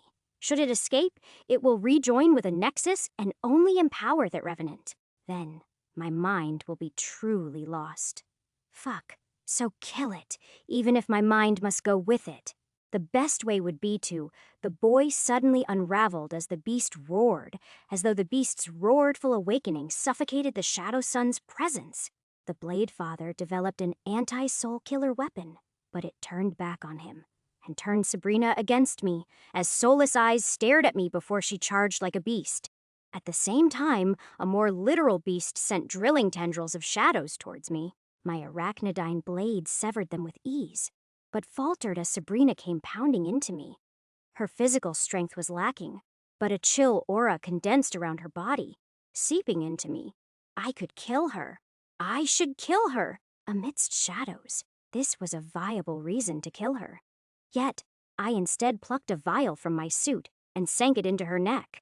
I needed a test subject, after all. She pulled back, groaning in madness as the beast shrieked in pain, launching with its thick, ropey limbs as claws of blood slapped against me and sent me thrashing into a wall. It roared, and the ground rose with it, thick spears of black lurching towards me. I kicked up, and they curved, so my blades followed to slice them. Except I was surrounded, and they were too numerous. They struck me from everywhere, tangling into my limbs but failing to pierce through the armor. That wouldn't stop it from tearing me apart. Twilight slowly awoke in my head, her eyes growing wide as she made out the scene in front of her. What the fuck? Take control of my drones. What do you need me to do? She didn't hear that request, right? Only Starlight could detect my thoughts. Drone, I whispered. From my lower back, 2 plates emerged that developed into drones, which immediately began pelting the various tendrils around my arachnidine with shocks of electricity. They let go of my bladed limbs, but strangely no tendrils went after the drones. I put that thought into consideration as I swept my arachne around and severed every tendril with the use of Hypermind Prime, ensuring none were left to tangle me. My arachnidine landed on the ground, while my body hovered in the air, carefully making sure none of the limbs were in contact with the corruptive vine-like overgrowth of shadowy hair. The beast's many tentacles continued flowing around, and now I understood its senses. It was blind, relying on physical contact with its shadowy hair, able to detect minute vibrations, like an antenna. Staying utterly still, I surveyed the scene. There was a human mind in there, but what was corrupting its body? What was the purpose of these dangling bodies, each kept within an inch of life? Dreadwire. What is going on? Sabrina seemed to have broken out of control, but it was the improper moment as she stepped on one of the beast's tendrils. It immediately swept her into the air, and unlike me, she'd be speared to death instantly. Again, the thought of letting her die as she wanted darkened my thoughts, but I was already intending to commit sins tonight. My dread shot marked for the beast and gouged through it before the spears could commit. They lurched towards me and the sound, dropping Sabrina. I hopped again. Twilight using my drones to counter a few spears while I sought a new purchase to remain undetected. The beast pounced and tackled my intended position before I burst kinetic force off my legs and kicked away. But doing so only sent more swarming shadows after me. Sabrina unleashed a wave of frost, the hair freezing moments before I would be entangled. She threw one of her grenades into the beast, chunks of blood and shadowy hair blanketed with a white frost that lent me enough time to experiment. A whip blade extended from my left arm, and I severed a black-webbed woman of inhuman proportions. She fell to the ground, mantis, like limbs propping her up as she grew panicked. Number, why would I need to protect my sire? Shadows tore her in two, as I felt a sickening power spill into the air.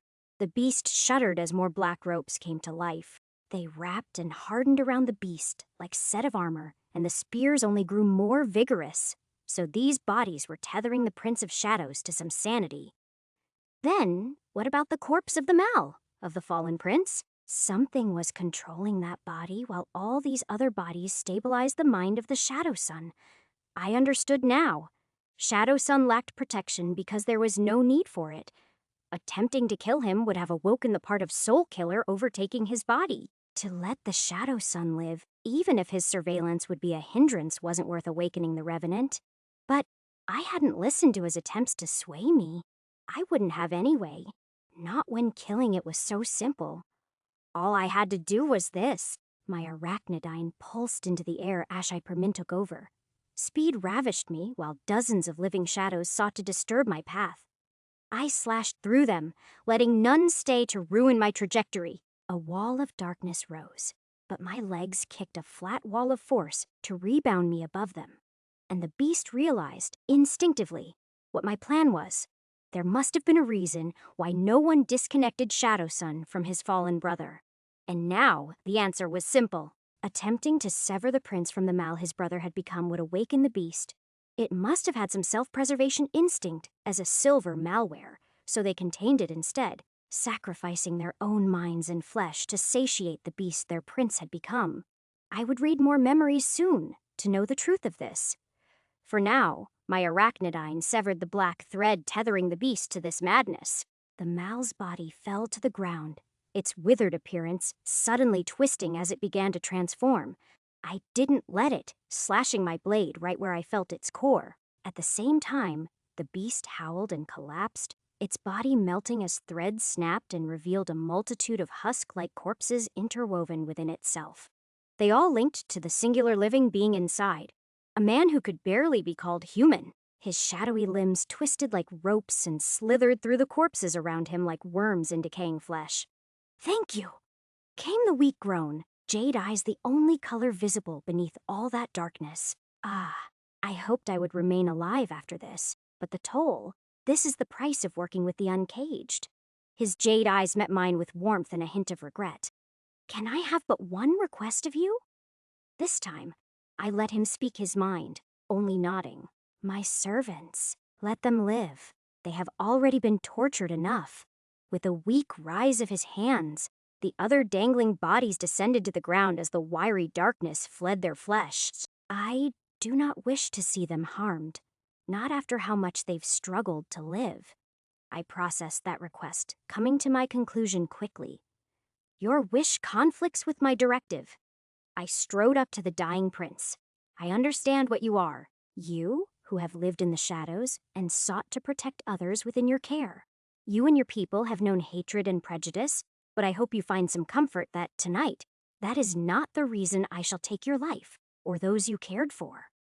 My mask slid back. At the very least, he deserved to know what his killer looked like. Ripley. My voice was heavy and guilt-ridden. It's simply my job. I didn't feel the recoil of my gun, and the guilt soon slid away as my personality matrix buried it. Sabrina watched in silence as one by one, I shot the rest of his servants who dedicated their lives to save him from the corruption his father forced upon him. Silence weighed heavy as I turned a cold gaze to Sabrina. You already figured my identity. Consider this a token of our agreement. Right now, blood sample? I need it. My blood, her hesitation was clear. I spoke as I collected the implants from all the fallen foes. He infected you. likely not as powerful as the true titanium mutagen. It was probably silver. You were resisting it using my soul anchor. I put an experimental cure into you, so I need to know what its effects were. Right. She nodded, her legs shaking. I didn't even realize I was. That's the enemy Diana faces. I walked up to her. My claw shifting as a needle and an empty vial revealed themselves. Soul killer. It seems like this prison. It wasn't just a stronghold they controlled, but ran experiments in. The Blade Father, he experimented on his own kids to turn them into weapons against his enemies. She winced as the needle slid into her arm. And now, what does that mean? I don't know, I think. I paused. What was happening here? That his children are getting revenge by bringing an army to him. Diana huddling inside a prison cell, we were taking stock of our weaponry. Already, our ammo was running out. We needed to get the assault front moving in soon to restock. Starlight was piloting Ripley's armory, but said this was all special equipment we'd need for Blattadaughter. Nothing that could help us right now. So we resorted to stealing Muramasa's guns. Sikoli was busy jailbreaking them to work with our systems, while Starlight assumed the role of ensuring War Watcher couldn't slip his way in. Never seen an emulect before, Coley murmured with an amused smile as he poked her drone. You a real person, or just believe you're one? Starlight spoke from the robot, a teasing charm in there. What if I told you that all of reality is just an illusion, and that your real bodies are being used as batteries to power an alien hive mind? Wait, what? Coley stopped tinkering with the gun. Just kidding. Starlight then paused. Batteries are so dumb. It would be much more efficient to use you as computers. You're not serious, right? C. Rockfeld interrogated the drone. She's talking about an old movie, Kim said harshly. Something about a Matrix. My father liked them. Damn, way to ruin my fun. Starlight imitated crossing her arms with the spiderling's arms. What was it like growing up with him as a dad? Anyway, he made me kill my foster siblings after a madman gunned our orphanage down, Kim said as though it didn't affect her. Then tore me apart and implanted new organs and shardware to better fit me. All before I was 15. Made me stay awake as it happened. Oh, I mouthed, while Kim had a stern look otherwise. This mission was deeply personal for her. I'm sorry you went through that. I was one of his favorites. She looked beyond the cells. I got it easy. My siblings suffered worse. At that moment, a ragged Sabrina stumbled out of a door, bleeding from all over as she collapsed. I hurried instantly, feeling her soul grow so weak. Sabrina? Dreadwire. She coughed a mouthful of blood, her eyes glazed over, and her frame torn off to leave a bloody wound on her neck. He's working for Murrah. Her hand fell down, cold and weak, as her soul slipped away from mine. A few seconds later, a silver sim slipped out from her arm. Chapter 214. Chapter 78. Extermination. Revealed 10:43 a.m. the 19th of December. Diana Sabrina. I shook her.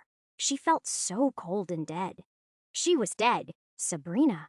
My heart instantly ignited, my senses burning to catch a whiff of Ripley. Electricity stormed, a veil of sparks ripping through my skin. That bastard, after everything we did, of course this was my fucking luck. Investigator Ulrich, Annabelle said sternly, snapping her fingers to create a resonating sound. Control yourself. Her words multiplied in my head, forcing down upon my mind like stone to entomb my thoughts according to what scripture was carved upon them. I burned right through that earth. I'm going to find him! Now, Investigator Ulrich. Annabelle's voice grew harsh, her throat straining. You do not decide that without my order. Once again, my thoughts twisted to her directive and I nearly snapped at her. I would have, if Starlight didn't brave the flame of my mind and try to calm me. Hold on, my dad would never do that. She appeared in my vision as her fairy-like image. He wouldn't leave me like that. He would have taken me along with him. Not if you weren't spying on us for him. Psycholi's eyes glowed yellow, and Starlight suddenly plucked away from my vision as I heard her yelp. My breath was hot, my eyes sharpening as I scouted for any electrical sign of him. He'll be below us. No, he'll. Kim slapped me, the sting carrying on into my warp energy as it felt disturbed. Your eyes? My mind was briefly staggered by the slap, thoughts coming slow. My eyes must have turned red and silver again. The lieutenant squinted her gaze on me, but chose to ask more important questions. We'll deal with him, but for now, we focus on the warden's office. Reluctantly, I nodded. I reached down towards the woman who I'd been thinking of as a friend. Tears begged to release, anger even more so, but as I reached for her hand to carry her corpse somewhere safe, it lurched away from me. Sabrina's corpse twisted up, a snake-like arm breaking from her chest that shot towards the lieutenant. Kim slashed it down with her blade, intercepting the attack on the lieutenant, but failing to stop the bullet shot out from Sabrina's fingers. It pierced right through Psycholi's eye, and he flung back and fell onto the floor as blood pooled from the wound. Everyone fired at the thing immediately, except me. Sabrina's corpse moved inhumanely, arms bending backwards to crawl, like an insect towards the edge and falling down the railing, before skittering away as she morphed with steel-like skin as hair sank inwards, and all flesh twisted back inside her. A woman made of smooth steel and no facial features laughed as Kim growled. I fucking knew it. Ah, but I got one of you, didn't I? Sister, don't worry, I'll be back. The strange woman said before her body twisted down the railings out of our bullet fire and out of sight. My heart hammered in my chest. I was relieved, but also. I looked back at Psycholi. He was dead. He hadn't even had a moment to react. Everyone was in shock, but we couldn't linger on like this in the open. We picked up his body and began to move, but Archangel stood still. Her wings, which had been supporting her movement, were shaking slightly. She killed him. Yeah, I said quietly. Don't waste time. Let's get back in cover. We had to scrub all information off his frame and leave his corpse for our assault and medic team to retrieve. Hopefully Muramasa wouldn't find and defile it. Or worse, skeleton. Starlight poured into my sight, her tiny body shaking as flakes of light failed to find proper shape.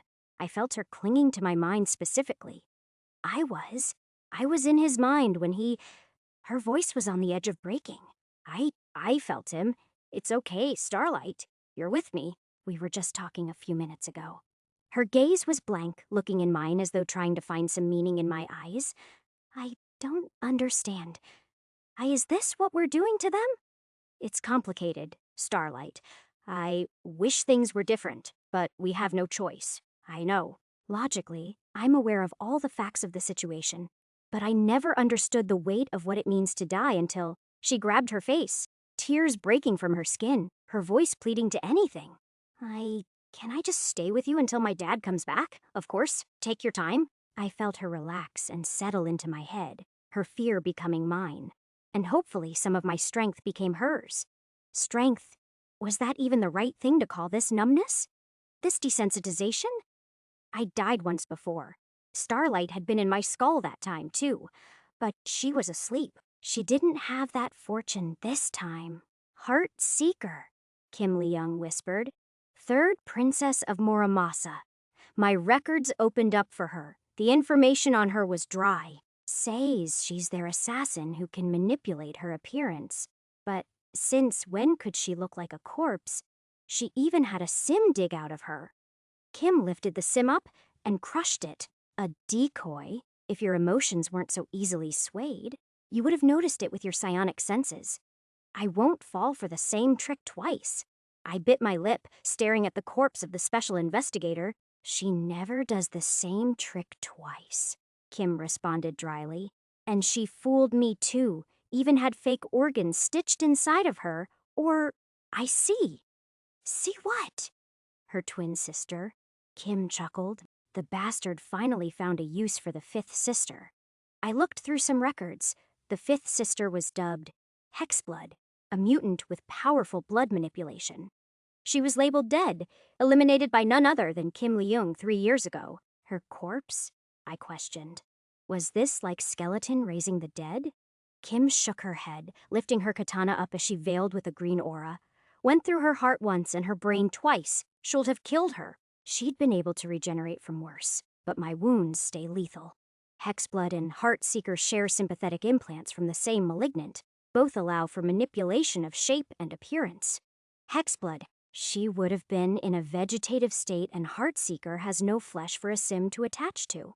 Which means, the lieutenant prodded, our father must have grafted her vegetative body into Heartseeker, giving both twins one shared vessel. Effectively, Heartseeker can control her sister's remains to become whatever flesh or organs she wants. Even imitate death, as we saw. The implant won't recognize Hexblood as dead if warp energy from her sister's implant keeps flooding into her. It was the same situation as when my head was blown out. But permanent. Two adapters who shared an implant from the same malignant, pouring warp energy to keep the other alive, or recognized as alive. My sim had been tricked into thinking I was alive because Ripley was with me every second, feeding me energy from his bug. If he left for even a minute, then I would have, the more I hear about your father, the less I like him, I muttered, and Kim's gaze fell to her sword. You don't know the worst of it. She tightened her grip, pushing it into her scabbard. Rackfeld sat beside Coley's corpse. I didn't know much about them other than that they were both members of the esteemed Intelligence 1 squad. Whispering, he bowed his head to Coley's body. Astaffarilla! I squinted. That's a religious saying, right? From before the collapse? The lieutenant nodded, a sad smile on her. Ahmed was one of the few guys who still believed in a god and a place to go after death. The least he deserves is to pass with someone praying for his ease. Letting my head rest against the wall of this jail cell, I wondered, how many more would share his fate? How many more times would we have to pray? A few minutes later, Dreadwire and Sabrina, alive and healthy except for some burns on her hand, landed next to our cell. I couldn't help but feel relieved. Ripley hadn't turned against us and Sabrina was alive. They both stared with shock and confusion as the corpse of Coley rested on the bed of the cell. What happened? Sabrina said slowly. I recounted the events to her. Both her and Dreadwire took it in silence. Dreadwire's gaze only shifted when I told them about how Heartseeker claimed him to be a traitor. The sensation from him was strange. Not quite fear, something along the lines of guilt, but wrapped in anger. It all coalesced in Toe Drive, a need to work harder and better.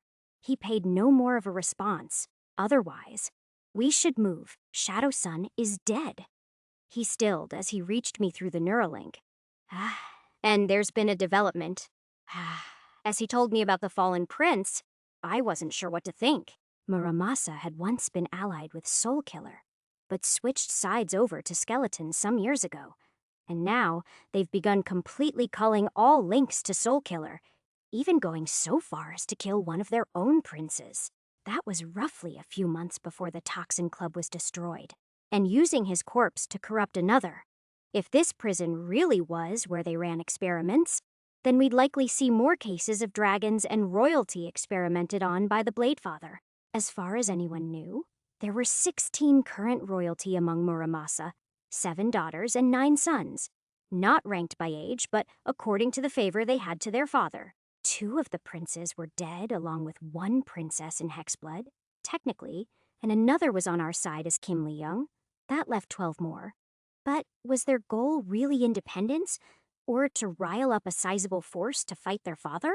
The lieutenant reported that we'd now been contacted by Yujo, and it was almost definite that they'd soon send their own attack force. Assuming we failed. As grim as everything was, there was good news. Ripley's experimental cure worked on Sabrina, she felt. Normal to me. I knew his nanites were involved in the process, along with my cells he cultivated from the bone marrow, and it showed in how easily I could feel the contours of Sabrina's soul in her. Fear, guilt, shame. Whether the effect was permanent or temporary, we didn't know. But it worked. It was a step in the right direction.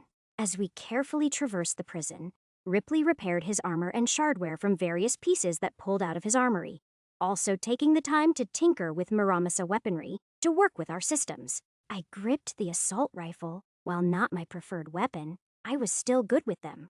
Eventually, we found our way to the warden's office with relative ease. A part of me even thought they'd abandoned the North Wing. But as soon as we reached the door, my stomach twisted. Beyond that steel frame was a presence I would never forget. Soulkiller, Again. Strangely, even the lieutenant paused. Then I saw behind her visor, not with my eyes, but my soul. Although not visible, I knew she had red and white eyes now, and they were confused. That is not me. What? I looked at this confusing mess of a woman. Sabrina and Kim knew about the lieutenant's case, because they were a part of Ask, while Kipper and Rackfeld also didn't look surprised, but rather disappointed. It was our other two special investigators, Polar and Gray, who took to asking, "Everything all right, Lieutenant?" The visor on her eyes darkened, but I could feel the titanium clouding her mind.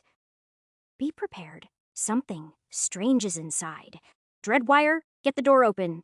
With a powerful thrust from his arachnodyne, the door broke off its hinges and fell inwards, revealing the lavish warden's office, which was starkly home, like in comparison to the rest of the prison. There was plush furniture and paintings, alongside a decorative diorama of Yujo's Grand Tower in the 3rd Precinct. Behind the desk sat the warden, Arahiko Yamashi, and his eyes were soulless, but the nexus controlling him felt off. "Bow down," he said simply as he flicked his finger, a wave of gold rising through it. "Bow," the lieutenant, or was it Soul Killer, shouted, the titanium amplifying her as my head practically smacked onto the concrete. Everyone else followed suit, even Dreadwire, but then a part of him severed. All 4 Arachne fell to the ground, the warden clicking his tongue. "Not low enough? How dare you keep your weapons raised against me? Now rise." A chill burrowed through me. This wasn't Soul Killer, and that gold wasn't. The warden's looking closer. The finger the warden used to swipe through the air was now severed and bleeding. But I still knew that was Soul Killer's mutagen inside of him. "This isn't possible," the lieutenant said, but it wasn't her speaking. "How? Unless I used Shadow to test the possibility. He succumbed to the Revenant." But the answer rang true. "Your network can be infiltrated, controlled, even exploited." "Severed one. A shame. I won't let you live to tell your others about it." The warden's body slowly grew etched with cuts that formed with no apparent reason. "Unfortunately, my son just happened to be too weak to wield your kind. You'll find that I'm much more capable at harnessing your power for my own benefit." "Son. Then was this." Kim gritted. "You old bastard. What did you?" The Revenant's nexus made a fine blade. "But I don't understand why you've returned, daughter. Was it not mercy that I let you live? Let you both live? You both know I only needed one of you. You let us nearly die before that." Kim stood up and took a step forward. Right by the edge of her toe, the floor cleaved into splinters, despite there not being any visible weaponry on the warden. "Not another step," the warden said, a second finger now severed from him. "I thought if all my children would not betray me. But even you covet my death." "I'm here for my sister." She unsheathed her katana from her scabbard. "And Yokno, I am the only one who possesses the power to kill you." "True," he smirked, the edges of his lips growing a long cut to extend his smile. "Your siblings have been very clever. This ruse, it's remarkable how they planned it. Of course they didn't, but their execution was impeccable. I'm proud of that. Even if the intended result they seek is my death, they're fortunate I could find a mercy in my aging heart, a willingness to give them such time to enact this." You surrendered?" "Why wouldn't I?" the warden laughed. "Is it not a father's burden to heed to the voice of his children? I feel regret at times, but what had been done cannot be erased. If this is what my work has resulted in, then I shall prove its merit on my own. Let them come and face the dynasty's wrath. Let it be reborn. Let your government and the corporations throw all of its force against me, and I'll let them know why they're fragile." The warden clicked a button, a screen popping up of the bases we'd set around the 6th Precinct. There were a frantic group of evacuees from the area, local citizens and others such as reporters or those hoping after a paycheck for their steel. And suddenly, more than a few grew soulless eyes on the video feed. Long enough for those around them to notice, for them to question, and for reporters to grow confused. This was all being broadcasted live. The lieutenant's parasite growled. "Oh, you bastard. It's not so fun when you're the one being controlled, isn't it? The warden laughed, a gash on his chest forming. Ah, Revenant, how I longed for this moment. You should be thanking me too, Silvare. I truly regret not having done more the day you were sold to them. The world will finally care about this monster after today. I could only watch as each of the screens showed the soulless thralls growing with cuts as the world severed around them. In no order, limbs from civilians and officers alike dropped to the ground, steel from cars and buildings cleanly cut apart. As buildings began to unravel, the soulless were both being cleaved and cleaving the world around them. They were just alive one moment and dead the next. Rubble crashed down and bodies piled one after the other. How many? That's 5 of your 8 bases dead without me raising a finger. Of course, I've left your main base of operations untouched for the purpose to ensure you can still maintain a proper front, he chuckled. I've been eager to fight your captain for ages. It isn't every day a man with a CyberGene offers to combat you. Of course, he will need help, and now you have no reason to refuse it. The false gods know you would need that support against me. I couldn't focus on what was happening. Did he just reveal Soul Killer's existence to the public? Muramasa dynasty will never be forgotten after today, and neither will the Revenant, and your government will forever bear the scars of refusing me. Remember, my children offered you the easy way out of this predicament. Your refusal has garnered you the consequence of that. He cupped his hands together, a sinister smile on his face. Me. Blood burst as an invisible horizontal slash severed his head from his shoulders. That smile never left his head even as it rolled on his desk and down to the ground. Kim shuddered in place, her knees falling to the ground as fear overwhelmed her. Father, you... Diana Ulrich. The lieutenant turned to me, her eyes still soulless behind her visor. I would like to propose a truce. A truce. Soul Killer nodded hastily. Against the Blade Father. Chapter 215. Chapter 79. Extermination. Phase 2 live transcript from New California Insight news anchorman, Louis Penville, on scene at a police barricade within the 6th Precinct. Louis Penville. This is Louis Penville, coming to you from New California Insight. I am here on scene at Hanfeng Boulevard in Shao, Beijing, where hundreds of police investigators are gathered for one of the most historic events this city has ever gone through. Just 1 week after engaging in a terrorist attack and corporate theft that saw nearly 100 officers dead, crime organization Muramasa Dynasty has overtaken the Jade Penitentiary prison and are claiming it for their own. The terrorist group is going so far as to claim independence from New California. Staff Sergeant of the SIO Division, Morgan Carell, has affirmed to us that the police have the situation under control. They are engaging the prison and intending to take control and subdue the perpetrators as soon as possible. Other reports from Yuzhou have said likewise. They will send reinforcements to retake control over the prison, and in a statement, will never allow such a heinous act against our founder to be committed again. As of the latest update, while we are unaware of what is exactly occurring within the prison, we have had sightings of known mercenary, Dreadwire, escorting police personnel, including recent investigator of renown, Diana Silverier Ulrich, alongside Lieutenant of the 1st Precinct, Annabelle Grage. Gunshots have been heard intermittently from within the facility for the last 3 hours. We can only hope that these brave investigators are in good health. Joining us is the leader of Strike Unit 17, Josephina Rebeck. Josephina Rebeck, thank you for having me. I'm currently stationed at Noribu Street, and I'd like to assure you that the police are working at their maximal output to ensure civility and the safety of our citizens. As of now, we are prepared at any moment to engage and defend from the threat that Muramasa Dynasty imposes. My own squad is ready at the moment's call as soon as our advance team. And, while Louis Penville, Investigator Rebeck, is your cheek bleeding? And, why are your eyes? Josephina Rebeck, I suppose I've never acquainted myself with this city. You may know me as Soul Killer, the first of 3 threats your precious government refuses to acknowledge. Louis Penville, Investigat Josephina Rebeck. This is not the investigator speaking. Look around you. Penville, turn to the man on your left. Louis Penville, the man on my. What? Why are his eyes also anonymous man? We are all soul killer, one mind among 1,000 bodies, and this is our warning to this city, to those who believe themselves gods and to those who worship them. Louis Penville, I'm sorry. What are you? Wait. No, please don't. Please stand by. Julia Panum. I'm sorry you all had to see that. This is Julia Panum from Central New California Insight. We are currently waiting for new information to know what just happened at. Apologies? That happened at how many of them? They're all dead?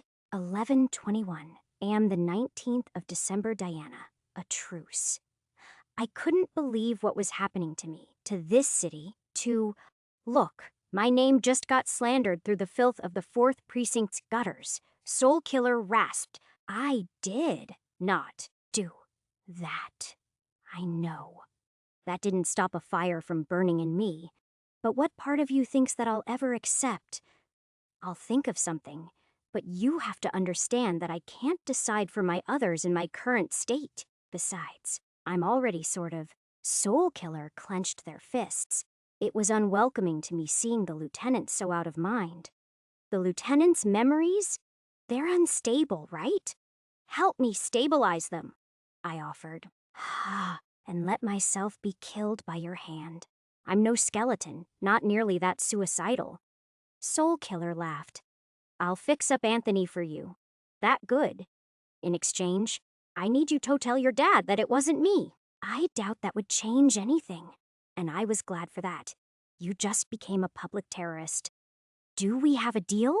She bargained, and I would take it. I shook her hand, and her eyes returned to normal as she pulled back and reeled in her thoughts. She looked over the dead corpse and the scene of destruction on the screen, grimace and frustration etching in her body's motion.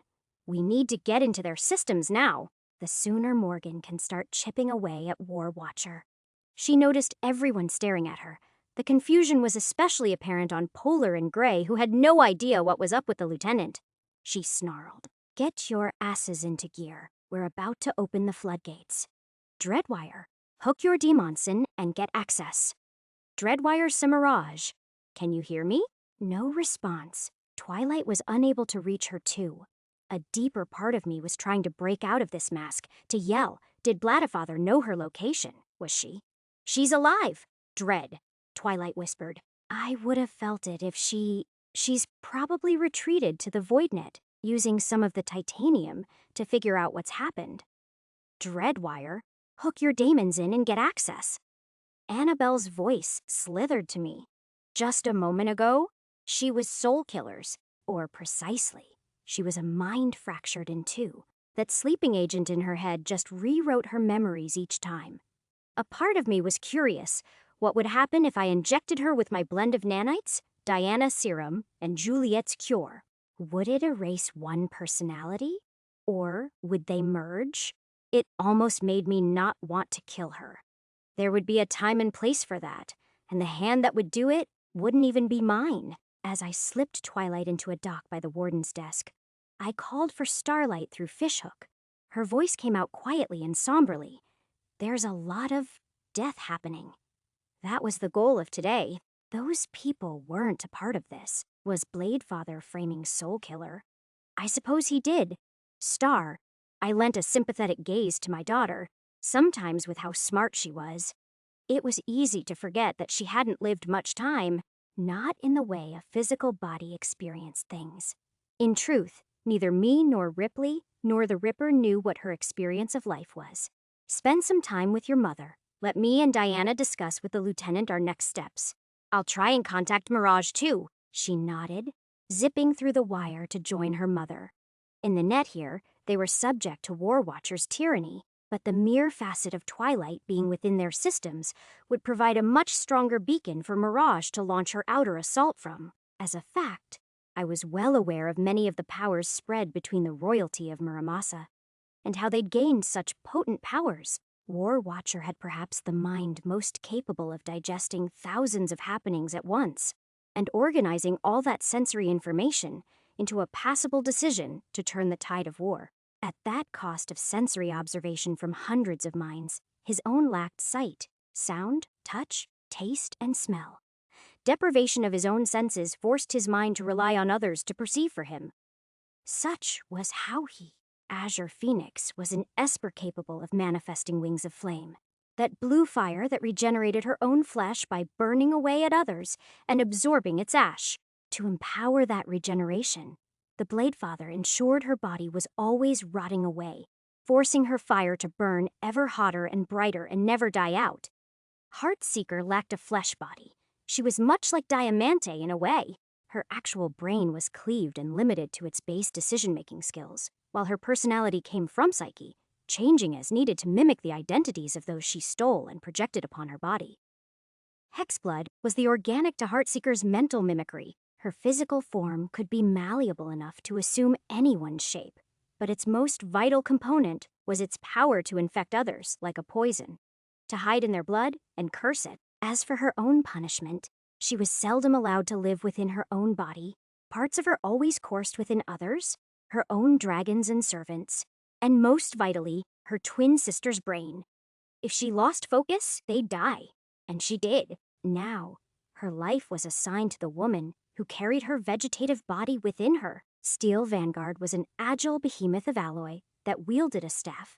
Like it was a meteor, his brother Diamondvein could harden his body into an impenetrable bastion and petrify others through a similar mechanic. Winter Kiss and Mind Mirror were both Enchantress the Mind, one charming you into giving up your body heat to her and the other reflecting your horrors back. Razorbone and Coiling Claw were assumed to be the weakest of them, but still wielded devastating mutational and cybernetic strength respectively. Redzite was killed by the Revenant, but known to be a mutant who could see through lies, deception, and intent. And Shadowsun, well, I dealt with him.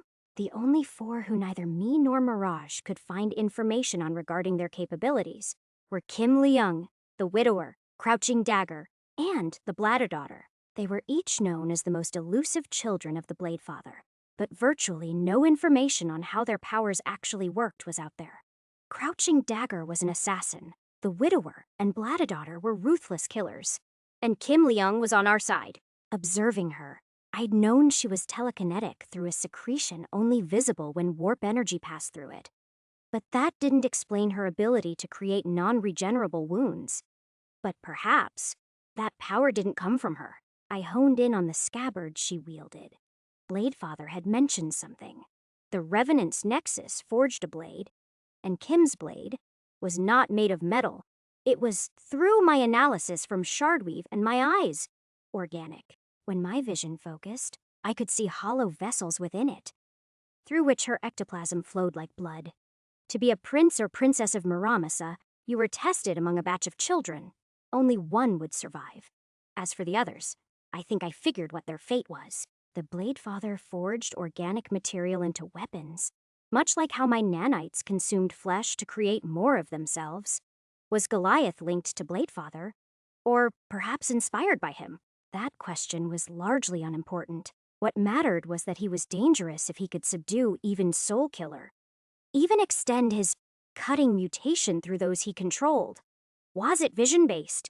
Most likely a deviant mutation of some kind. His victims destabilized when that power was exhibited. Air pressure, precise telekinetic adjustment of matter, molecular destabilization. The last option would mesh well with his tendency to forge weapons if he could do the opposite. Tier IVs were different. The gap from them and Tier the Third was a chasm of power, the effect of transcending humanity and becoming something more, evolving. Even within Tier Thris, there was a large variety to their strength. At the lowest, they were slightly more capable than a Tier Thaken. At their strongest, they were like the R0N1N. The reasoning was simple. Many adapters were forever stuck at Tier the Third for their entire lives, never able to progress past a certain point, because there was a criteria to evolve, as Mirage had revealed to me prior to this. A fragment of a source shard. All Tier the Force had unique features, or deviant mutations, as Twilight, Starlight, and the Lieutenant got to organizing a stable communications protocol. With the main operations base, which Bladefather left unattacked, I repaired my arachnodyne. It hadn't been too difficult. The cuts were clean and precise. Only soldering was required as nothing had been crushed or torn apart. But if Bladefather could cut like that, even when he wasn't present, just how powerful was he in person? When I was finished, a presence hurriedly drilled into my head, mirage breaking through scent. Holy shit, what happened? Why did Soulkiller explode his bodies around the precinct? Wasn't Soulkiller. I sent her virtual recordings of what occurred, and her hesitation was clear. Bladefather was always the only puppeteer I couldn't get a read on. He's remained elusive, only communicating with his inner circle. But if this is his plan, he's waging war on everyone to come get him. The corporations, the police, even the uncaged. Her voice took a static undertone. If this is some suicide murder pact of his, he's going to take a lot of lives. Yujo will be sending in an elite team, one that would give even the R0N1N some trouble. Hun, do you have countermeasures? I had a feeling she did. I do. As soon as Twilight bridges over to my end, it's a sizable hole where titanium could wreak havoc in. Just make sure Starlight's out of it. Yujo will probably demand the police to hand over control of the prison network to them. It'll be a Trojan horse they never realize. Might even be able to kill the lieutenant in the chaos of it. My gaze wandered behind my mask towards the target in question. She was in deep thought as she organized the breakthrough of the police's troops. Understood. What will you need on my end? 10 any dead police. You see, let Twilight cleave into their frames. It'll make combating Omen much easier. Otherwise, do the same for Muramasa against War Watcher. Mirage's voice hardened. Onsen, I'm ready. The prison will be ours. Taking that into account, I formulated plans. What's the situation with Topaz and Quartz? We'll be joining from the Southern Assault Team. Topaz is currently knee-deep in Muramasa dragons. He's walking around cosplaying as one of them, not that they even notice him. Mirage seethed. He's also helping me get access into their systems, but it won't be as effective as you doing it. Understood. What's the Ida on Yujo? I might say about 2-3 hours in Yo. Have the base by then, I confidently reported as the lieutenant called for our attention. Using the warden's console, she pried open a map of the prison, highlighting all 4 wings and noting our position in the north. So far, we'd only seen about 30% of the wing. There were still threats in position, and the dragons here were far from Muramasa's finest. It was the first, second, and third children of Muramasa that were most deadly. I checked in with Starlight and Twilight. They were to create a gateway from the surface net over to Mirage's location in the Abyss net, pulling up the data they had gathered and sliding it over for the lieutenant's viewing as she mentally siphoned it towards Omen.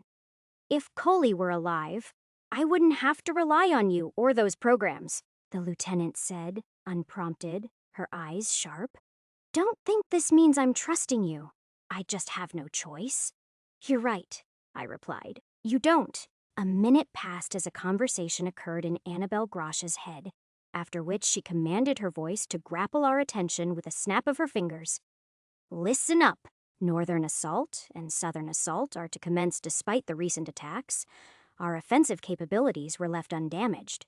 But defensively, we have holes. Our current issue remains that we have a lack of coverage of the east and west wings, which are likely to have escape routes. She pulled up a detailed view that showed a good deal of the underground service tunnels and other paths to escape from, which is where Yujo comes in. They've contacted us and are sending a squad of about 60 soldiers to block exit from the west wing. And for the east? Diana asked. Crimson Souls, Annabelle said, not pleased at the matter. They're coming, both the Queen and Heart, to kill the Bladefather. That complicated things? How many Tier I-4s will be active here? Captain Khrushchev, Crimson Queen, Crimson Heart, and the Bladefather. She bit the thumb of her glove. Even then, I'm unsure if they'll match him. Where is he? Kim Leung looked intently at the map. War Watcher wasn't lying to us. The lieutenant's face contorted, confusion and suspicion melting into one another. An isolation chamber fit for golds, solitary confinement of the highest grade. It's the deepest and most central chamber here. 5 stories underneath the prison yard, And the implants? Diana angled over the map. Located by the prison's contraband containment, ironically enough, it's where the inmates' shardware is processed before being sent to the precinct for repurposing. Otherwise, it's also used for the maintenance of prison guard shardware and warp cuffs. The lieutenant pinched the zone. It was deep, but still away from the Bladefather's prison chamber. Our issue is who's on guard there. A camera feed flicked into the air. On it sat a woman in secluded meditation. A red and white mask covered her face, while the entirety of her body was a machination of black and white blades sticking from every joint. The Bladadaughter. That at least made my job easier. If she escaped, everyone would chase after her while I would be free to take the implants for myself. She's their only guard. Their last line of defense is focused on analyzing the implants. The screen turned to others, but they were glitching out. War Watchers letting us know what our targets are, but not what lies in between them and us.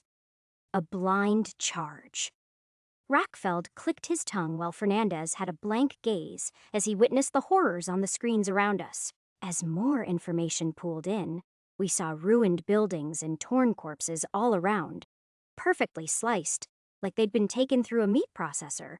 Diana's silver gaze reflected the terrors, until she pulled on her silver eye visor as though to hide the atrocity. Civilians were now dead. Bladefather went from a target to a man judged for execution. How long until the assault team engages? 20 minutes. The lieutenant looked both displeased yet agreeable with the decision. Our defense is shattered. Omen and the Leviathan made the decision to get in before they can establish escape routes. Our orders? Kim Leung gripped her blade tight. We need to secure this location. Beta unit will be on patrol duty alongside Hatchwick and Fernandez. You'll all be in pairs. Throm and Leung, Fernandez and Rackfeld, Polar and Gray, Silvereye and Archangel, and I. My voice slid into the lieutenant's attention. She had a smirk on her face. Get back on the roof. Clear out the anti-air defenses they have so Yujo, and the captain have an easy time landing. Now that was ironic. I would be easing the path forward for a corporation intent on killing me. I'd let them try. 12:18 p.m., Diana. A feed of the assault team was burned into my gaze. Starlight aiding me keeping track as they broke through the wall and secured an outer perimeter around the north wing's walls and steadily advanced inside, while we'd cleared out plenty of bodies. Many more of Muramasa were still in hiding. For the last 40 minutes, we'd been hearing gunfire non-stop, yet could do nothing to stop it. All this waiting is only making me, Archangel muttered to herself as she paced the area, her wings keeping her just off the ground. When did they get here? When they get here, I responded, taking my eyes off her. Our job was to keep the warden's office secure. I scanned around for both electricity and warp energy. My focus strained after the last 3 hours of stress. This would take all day, and a week's worth of energy.